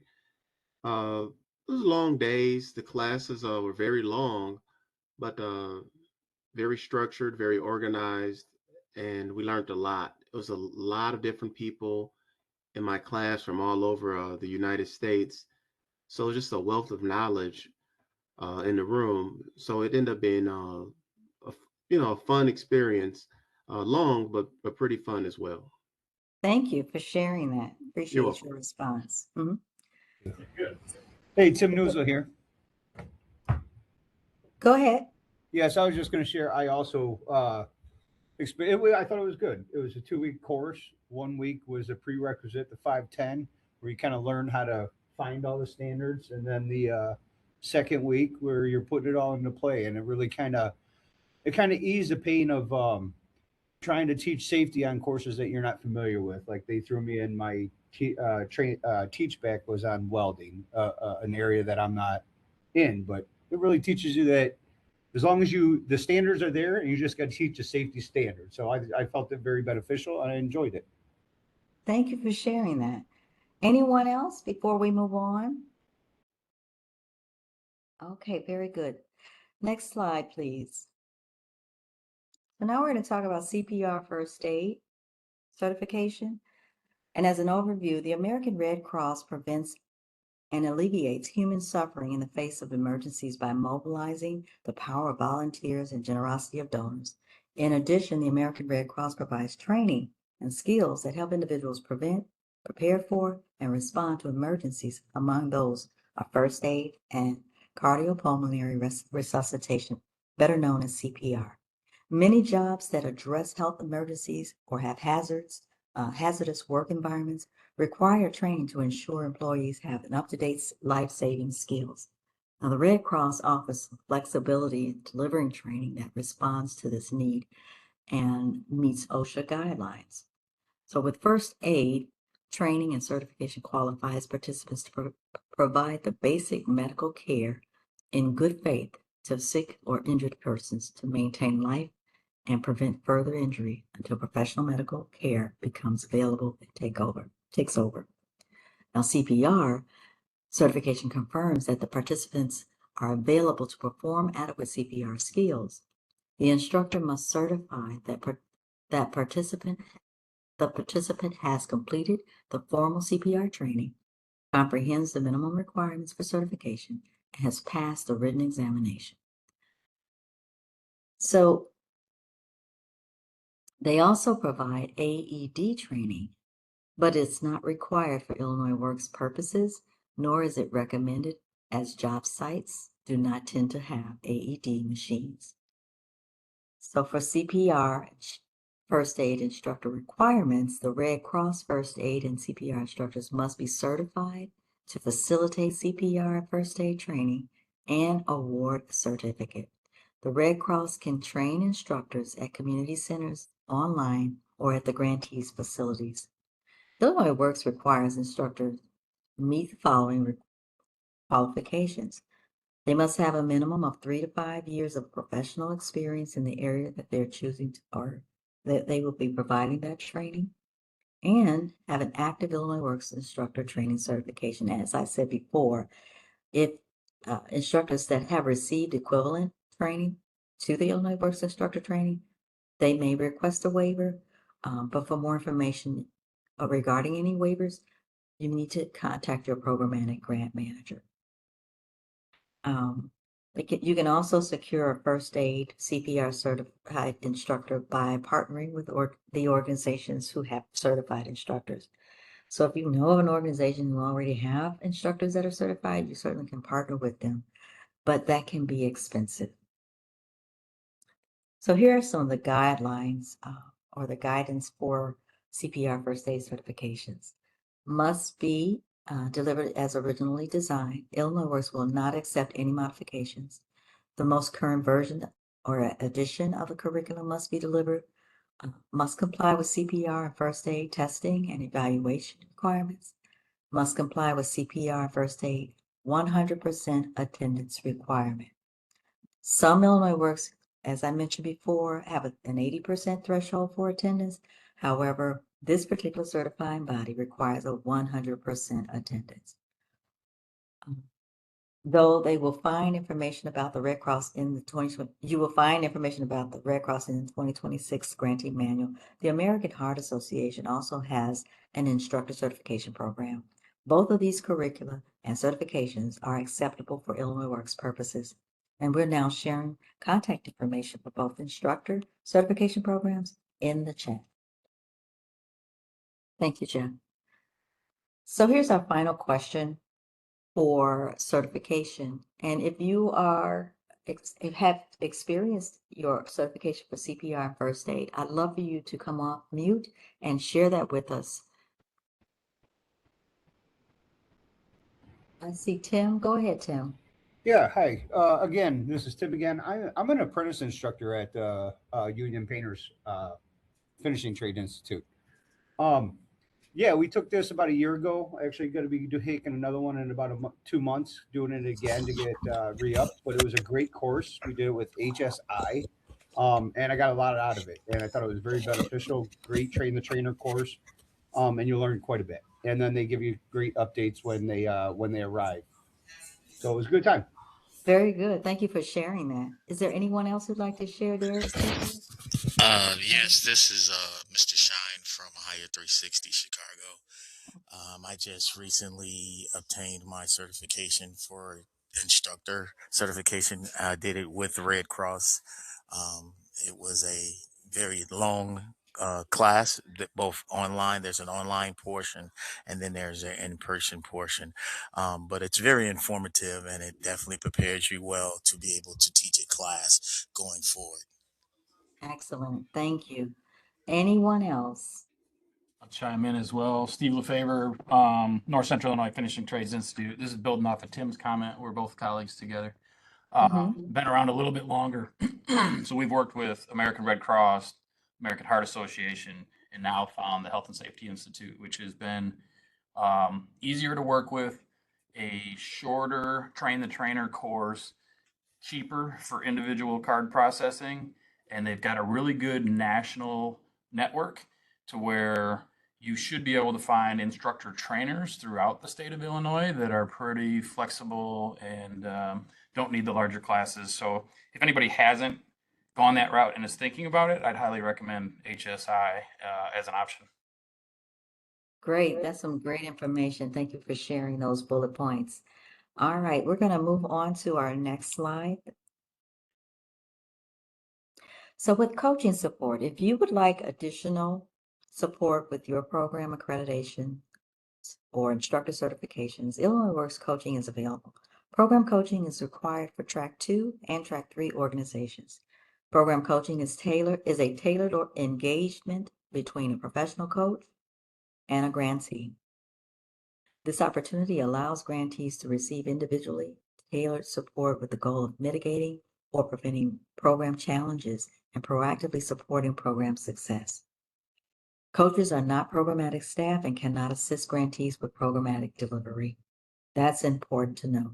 Track 2 and Track 3 organizations can request that accreditation and/or instructor certification process be added to their coaching plan. If you are a Track 1 organization, you can opt into program coaching by having your organization's grant administrator send a request to your assigned grant manager, including the reasons why you want to opt in. So as we close out this section, are there any questions before we move into our next section?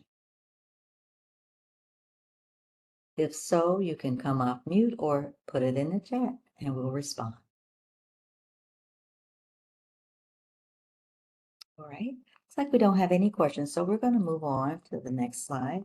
And this section is going to be about supplemental instruction. Now, by the end of this section, you will be able to incorporate a minimum of 40 hours of employability skills, comply with the experiential training and worksite practicum expectations, and consider additional certifications and relevant content. And in addition to this, we're going to share some information about communities of practice when this section is completed. So let's talk about employability skills. Employability skills are non-technical skills that can help participants increase their ability to succeed in any of the industries and workplaces. Illinois Works requires that grantees utilize the Illinois Essential Employability Skills Framework as a foundation for their employability skills training. Grantees are encouraged to build upon this foundation and create or secure employability skills training modules as needed for their targeted population.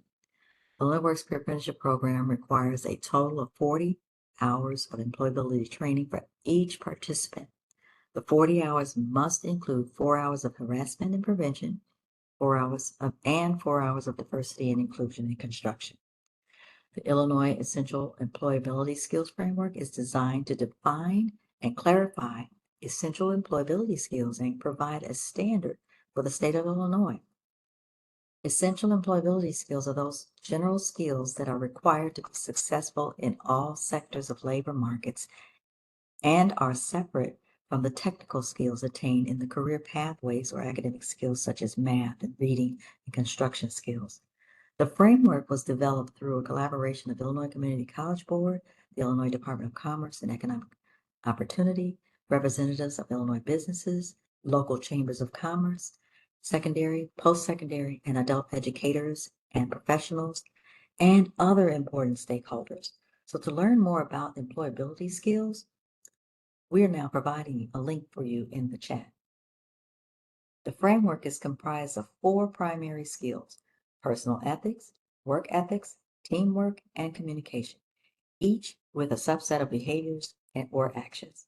This framework should be used to ensure that pre-apprenticeship program provides the employability skills training to successfully respond to the needs of the current workforce and prepare participants to perform at the highest levels within their professional environments with the goal of maximizing their success in the workforce. So as we look at Table 16, which is the Employability Skills course,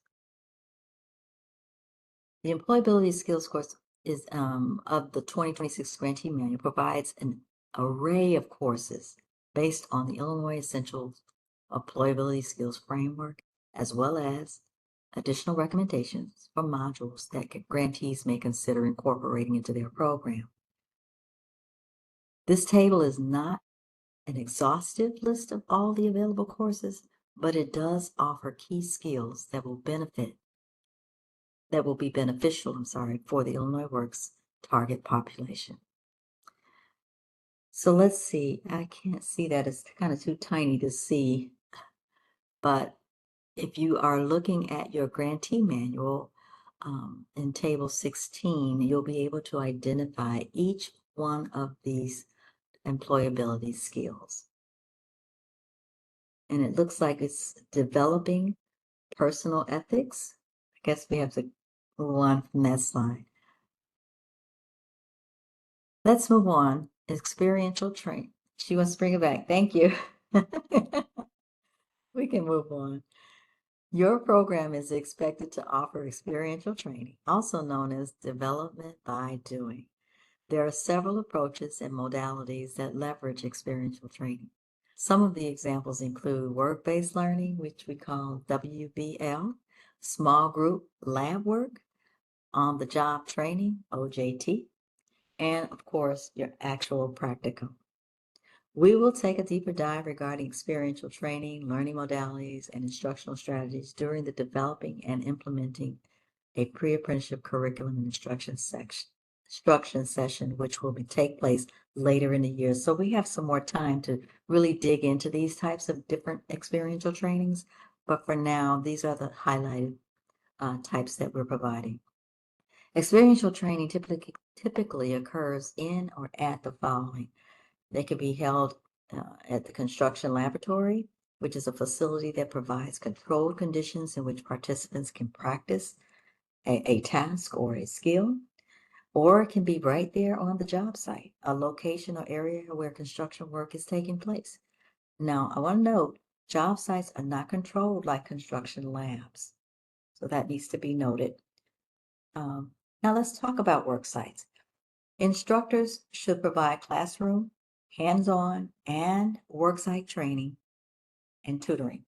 Grantees must provide stipends up to $13 per instructional hour.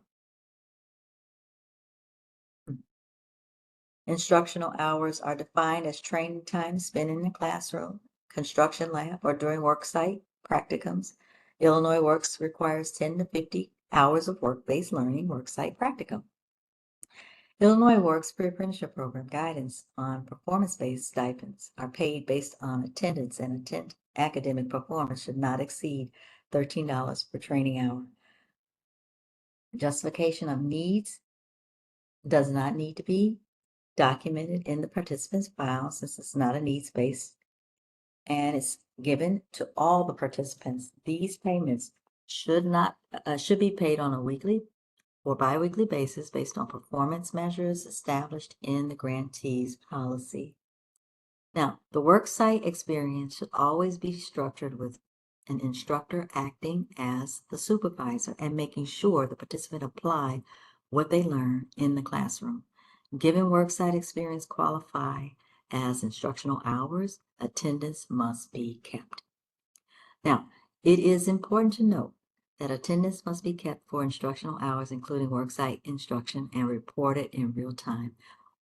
One roster should be used per week, documenting module name, training dates, and hours. Participants should print and sign their full name in ink.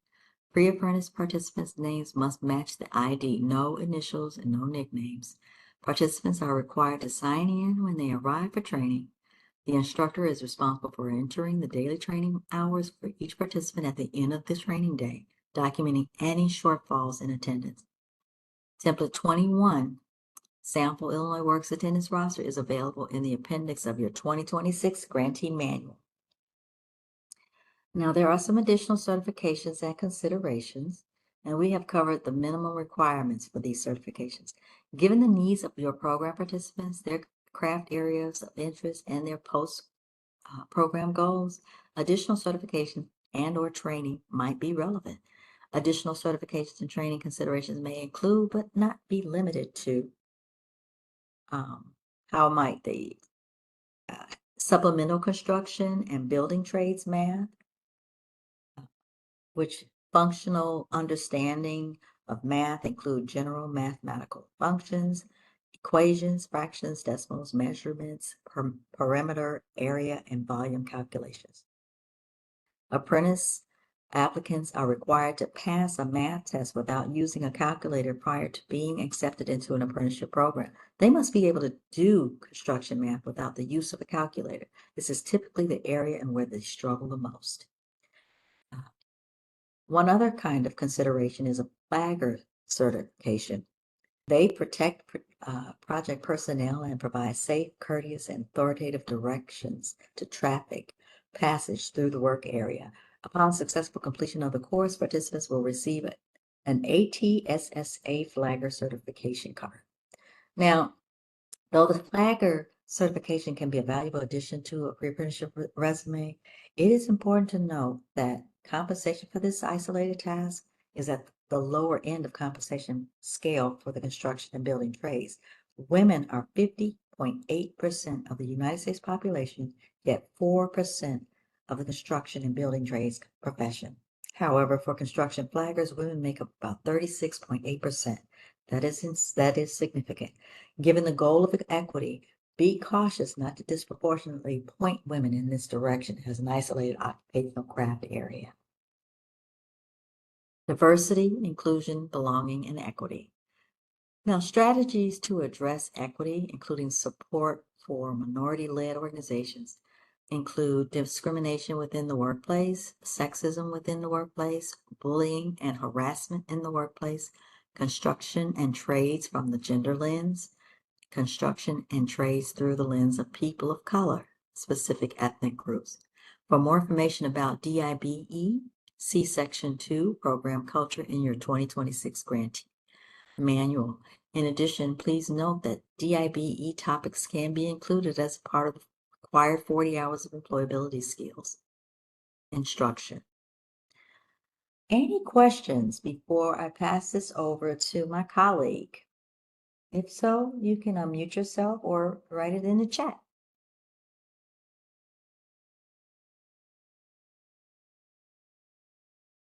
All right, doesn't look like we have any questions in the chat, so I'm going to pass it over to Dr. Jeff Doolittle, and he's going to talk to you a little bit about our communities of practice learning management. All right. Well, good morning, everyone. And Carlita, thanks for that, covering that great content. So you're part of the certification process today. I wanted to introduce, there's another part of your required training that you need to be considering, and that is our quarterly community of practice. And I'm one of the facilitators along with your grant manager, Edwin, that was on just a minute ago, this to start our day together. And this community of practice is made up of all of you peers across, instructors across all the different grants for the year. We're going to hold quarterly meetings. Our next meeting is scheduled for May 28th, 2026. Then we have August 27th and November 19th. These are mandatory and they require you to register through the learning management system, which I'll cover that in just a minute. But the benefits of this community of practice, in addition to this certification that you have been a part of, is that it's a chance to learn from each other. So it's really a chance, just like you did when you came off the call or came on the call and you shared, hey, here's my experience. It's a chance to learn from each other, solve practical challenges that, grantees, we face a lot of similarities across the network. So it's a chance to learn from each other, share best practices, and really expand your professional network as well, kind of build that out. So that's there for you. And then there also, within the learning management system, there's resources and ways for you to share resources with each other as well. So you can really, it's like a peer collaboration. It's the strength of the community of practice is really based on is really based on your participation. So the more you're involved, the better the value that we get out of it. Edwin and I will be bringing you content and facilitating conversations around topics that are of interest to you. And we'll have our set kind of agenda of things we want to cover.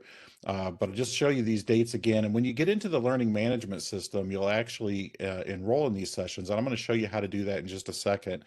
But right now, don't worry about that question. I took this from another presentation. So in the learning management system, you'll see that there's, again, a way for you to sign up and attend quarterly meetings. It's all done through this tool called Absorb, that is the learning management system. And I'm going to share my screen here. Now you can see this is our landing page for the community of practice. When you register and sign up, you'll see this. And I am going to, let's see if I can do this, share something here in chat with you. As the presenter, it's a little more complicated. Okay, here we go. I'm going to share this login so everybody has it. So the first time you come out to the learning management system, you will see this landing page. And again, it's illinoisworks.myabsorb.com #login. You'll type in, first time, you'll actually go to this sign up. If you've been enrolled in logged into the learning management system before, you'll use your username and password from prior years. This is our second year to use the learning management system, but you'll sign up. The sign up is real simple. You just put the first name, middle initial, last name. Middle initial is optional. Last name's required. Your email address. This is where you're going to receive invites to add to your calendar for sessions. You'll receive any communications through the learning management system that'll come to that email. It can be any email that you want. Your password, nice thing is this doesn't require one of those super complex passwords. You just need to have a password with some minimum characters. And then you hit sign up. Now it's a two-step process to get registered. You complete the sign up, and then you get, within 48 hours, Illinois Works will actually go and based on that survey you take when you get into the system, they'll assign you a catalog of courses. So I'm just going to log in so you can see what it looks like for you. This is what your first time you log in. Now, the first time you log in, it'll actually force you to take a survey that I just told you about. That survey is going to ask your name, your grant that you're working for, what roles that you hold in the grant. So instructor is one of those. It'll be a multi-choice. It's a real simple survey. You fill it out, and then you'll automatically be assigned courses in your catalog. And what you're looking at now is, of course, I have access to a lot of them. Yours will be just populated with the instructor, and you'll see instructor community of practice and quarterly meetings.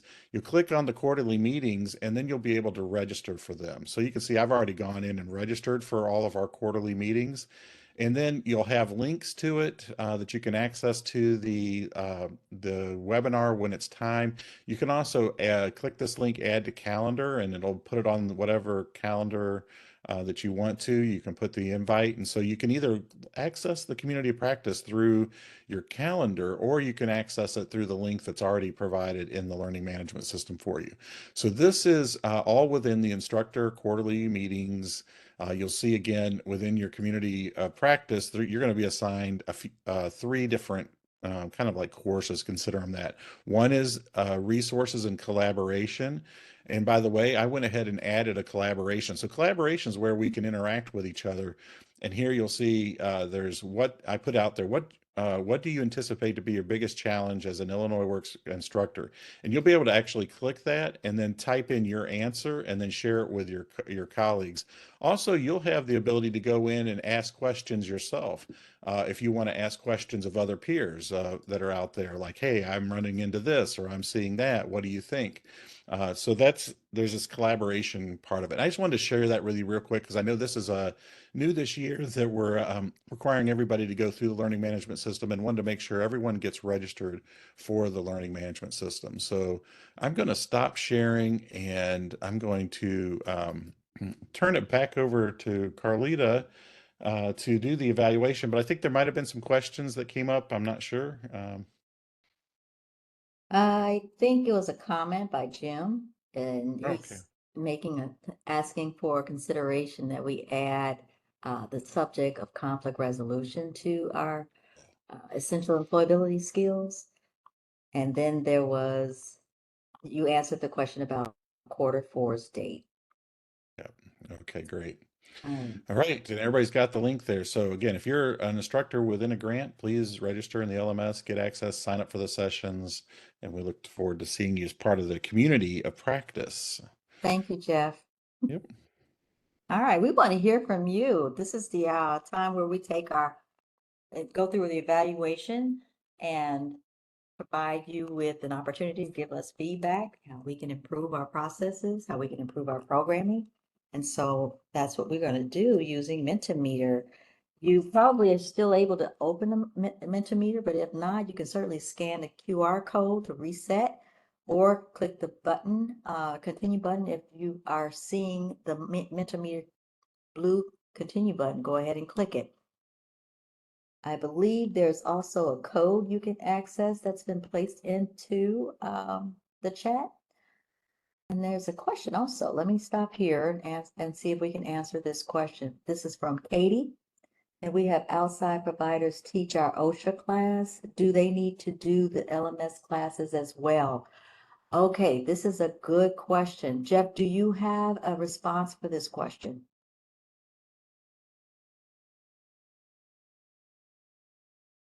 I'm not sure if Jeff can hear me. Are you on mute, Jeff? Yeah, you're muted. Yeah. As far as the certification process, I would need to I would want to double check with the grantee manual, but yes, all instructors that teach. Now this, I'm not sure about the OSHA specific part of this piece of it. And this might be one of the waiver settings. So I'd rather, instead of me trying to answer this, I think it's better we have a grant manager or we follow up. So I don't know, Edwin, are you able to answer that? Can that question be repeated again? I missed the first half of it, sorry. Sure. So We they have an said outside provider. Can we have we have an outside provider teaching our OSHA class. Do they need to do the LMS classes as well? So the community of practice. Yeah, my understanding when speaking with Dr. Ron was that all instructors who are providing training and instruction to our participants must go through our process.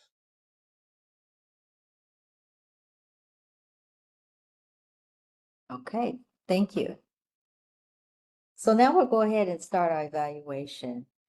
Please share your views on the training by rating the following statements 1 to 10, 1 being the lowest, 10 being the highest.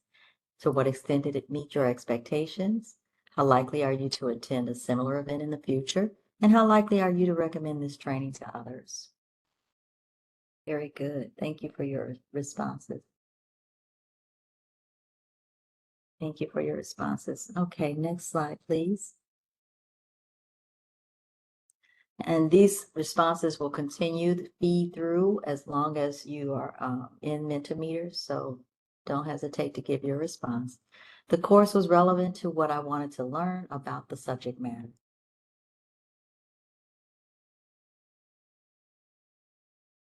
All right, we have some coming through. We have about 7, 10, okay, 11. Good, people are responding, good.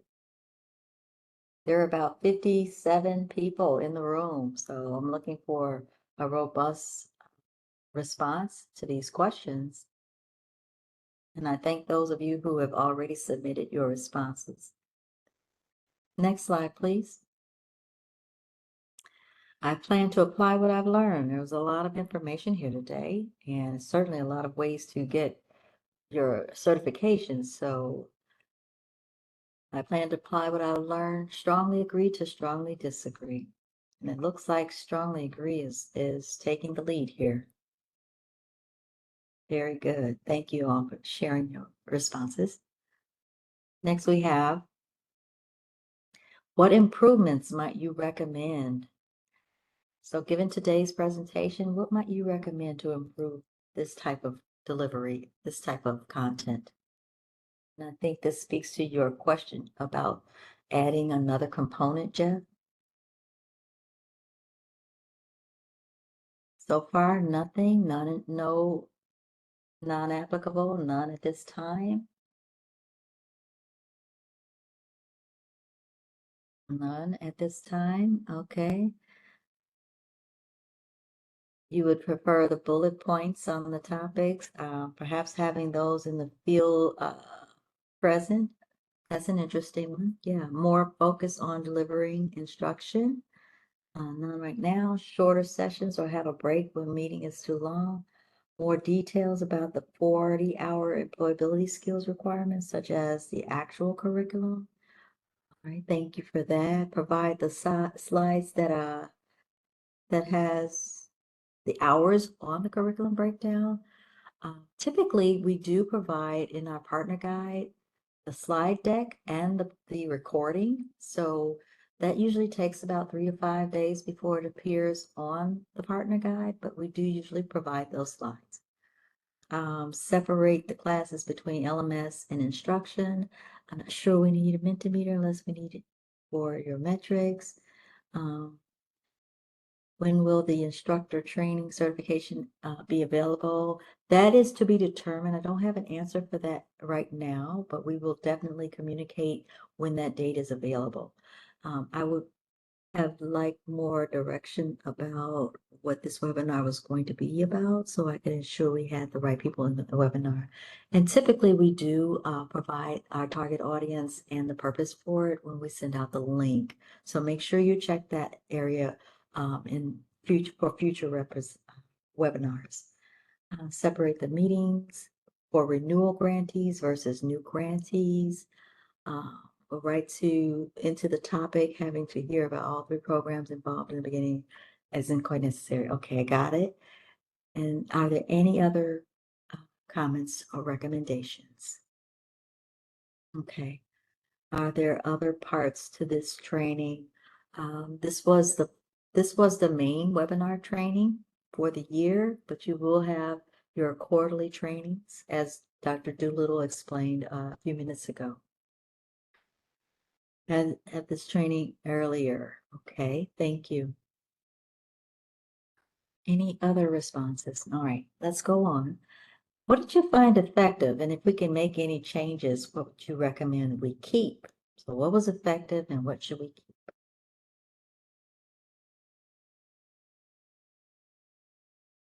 All right, so we got an NA for starters. Any other feedback? Okay.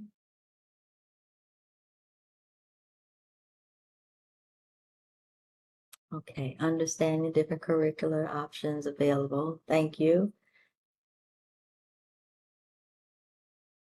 Yeah, that's a really important piece in terms of knowing your audience, the target audience that you're going after, and which curriculum works best for that audience. All the links in the chat direct you to the resources. Good. Better understanding of the overall Illinois Works program. Good. Keeping the explanation of the 3 curricula was helpful. Spatiation of what we need to provide. Sharing links in the chat is very helpful. Keep all the information. Thank you for that. And you will have access to this to go in and review it as often as you like, or share it with your other staff members if you feel that that's something that they need to know. I may need to review the training again. Yes, definitely. Links in the chat were helpful. Continue with the visuals and the explanations. Good. We try to reach all types of learners. So as an instructor, that's one of the tenets of being an instructor, is to kind of find ways to reach everybody. All right, any last points you want to make in here before we move on? All right, next slide, please. Is there anything else about this course you think we should know?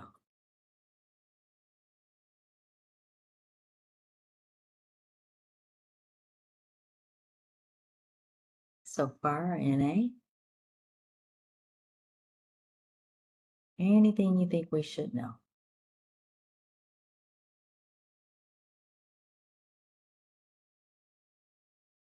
All right.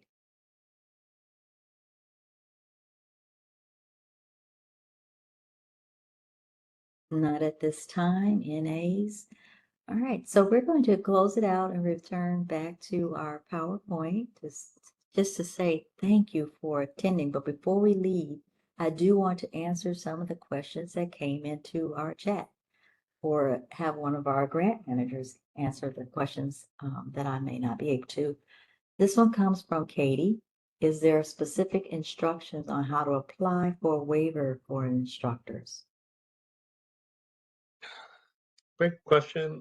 Currently, we don't have any instructions. That is something we are working on. But as I mentioned with our question earlier before, someone had asked, typically how you write is you write a letter on your organization's letterhead stating whether or not, what type of, that you're seeking a waiver for your instructor and provide evidence that they meet, those requirements that we went over today of our certification Office of Illinois Works certification process.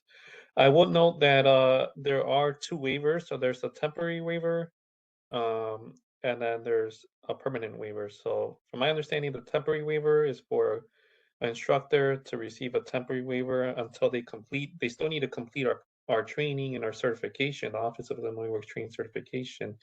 So that temporary waiver says basically grants an instructor to provide instruction given that they'll complete that certification and training by a certain date. So that's one. Second one is a permanent waiver. That's an instructor who, for example, if you have an instructor who used to be, let's say, an instructor at a career technical education teacher at a high school that taught, CTE, they have their professional educator license in Illinois. They have all the endorsements. You include all that information in your letter. We see that to us that shows that individual is properly licensed in Illinois. So what that means is they've gone through those best practices and those theories and that instruction and training set by the state already on how to provide proper instruction, classroom management, how to mm, conduct proper attendance, things of that nature that are in our program. So we do see, okay, this individual already went through that. There's no need for them to go through that again. So that's when they will be given a permanent waiver. So hopefully that answers your question. Thank you very much for that. I do have a few more questions here. This one is from Lee regarding Illinois Works My Absorb. When choosing your role to receive the proper training for your role, is there a way to go back and choose other roles that correspond one's role? Yeah, and I can take that one, Carlita. Nope, there's not. But what you can do is once you get access, there's a chat feature, an email, and you can go there and send a chat to through the system to request additional access for the roles that you didn't include, and we can get those added. You can send an email to the through the system through to the administrators, basically the LMS, and we can grant you that additional access. Okay. I do have another question. This came in from Harry. Does Illinois Works prefer that cohorts do not use vendors for OSHA classes? And that goes to CPR and first aid as well. Oh, Yeah, wait, that's a separate question. Let me take it one at a time. The first question is, do they prefer that the cohorts not use vendors for OSHA classes? we don't have any preference on that. Not quite sure what gave that impression, but again, to reiterate, to answer the question before, OSHA instructors, CPR instructors, whether they're vendors or employees of your organization, need to go through our training. So again, just because they're a vendor doesn't mean they don't need to go through our training. I will give an example on why that is, because you might be asking yourself, well, why is that case? I could go, let's say, just given my history before I came to working for the state, I worked with higher ed for a bit, and um, so let's say I didn't have any education background, and I went and got my instructor certification through OSHA and CPR first aid through the Red Cross. Um, if I don't have an education background, I don't have experience in teaching adults how to properly run a classroom, classroom management, how to manage classroom behavior, proper attendance taking, methodologies on teaching adults, adult learning theory, things like that. I don't have knowledge of that. So it will be hard for me to conduct proper classroom and training. So that's why, your vendors, whether they're OSHA, CPR, or any other vendors, still need to go through our training that touch on those things. Yeah, I also want to add to that, looking at the content we have. What was mentioned earlier is that Illinois Works does not recommend that our grantees become one of the centers for OSHA. But the other part of that was that it could be expensive to use someone as a vendor for OSHA training. If that makes sense to you guys, instructors partnering with organizations who have certified instructors can be expensive. That's where the clarification comes in. Yeah, yeah. Yes, thank you for that, Carlita. And ultimately, if that doesn't answer your question, please reach out to your programmatic grant manager. In case there's more specifics and your case and your questions is more unique, something that we can answer outside this call. Okay, he also asked the question of whether or not a list of approved vendors for OSHA, there is a list of approved vendors for OSHA and CPR first aid. I don't have one. I don't know if OSHA has one.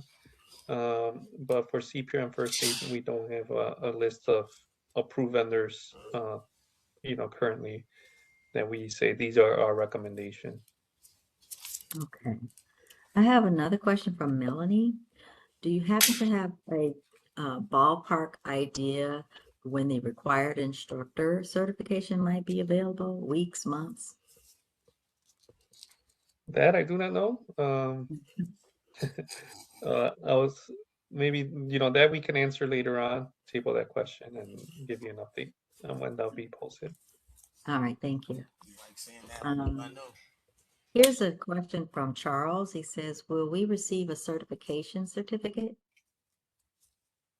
Another great question. We'll follow up with them on that. Okay. And then if you're, let's see, Carrie has another one. Someone, can you please mute your mic for us, please? Thank you. Carrie also asks, when will we cover the topics you just mentioned? So I'm assuming that's referring to when the certification will be posted on the LMS. No, I was send an referring email. to you talking about the classroom management and all of the tangible educator skills that this will provide that OSHA certified instructors may not have already. Yeah, that's part of the certification process. So that's in the course of our certification process. And again, we'll send out a blast email to our program administrators on when they'll become available. And then they'll forward that information to you. They should be forwarding that to you. Okay, there's some support that's been offered in the chat for anyone who is interested. I'm going to go ahead and get the last two questions asked by Gerardo. Is it required to be currently state certified, to be a state certified teacher to qualify for an instructor waiver? I taught for 20 years in middle, high school, and college, and formally state certified. No, it's not required. That's just an example that I have provided, and an example of what of permanent waivers that have been approved recently. Again, that was just an example showing. I think that's the best example I could provide on why or how we can provide a permanent waiver for someone with that background. So someone like you, given your background, it sounds like that could become a permanent waiver, based on that background. So so thanks for putting in that chat. So that shows an example of an individual who we can provide a permanent waiver, someone who has that background like you. But again, no, that's not a requirement. It's just an example that came to my head on, for the sake of answering questions. Okay, that was all of the questions that we had in the chat. I want to say thank you to all of you who provided insight, questions, and just stay with us for the duration of this presentation. And we want to thank you and have a great afternoon. Goodbye, everybody. Can I ask a quick question? Sure. William, my computer froze when the question got answered about time frame on when the instructor training should be released. Do you have any estimate on that? I don't have an estimate, but I will follow up with my team on that, and hopefully we can get an answer out soon. Okay, thank you. Yep. Thank you, guys. Have a great afternoon.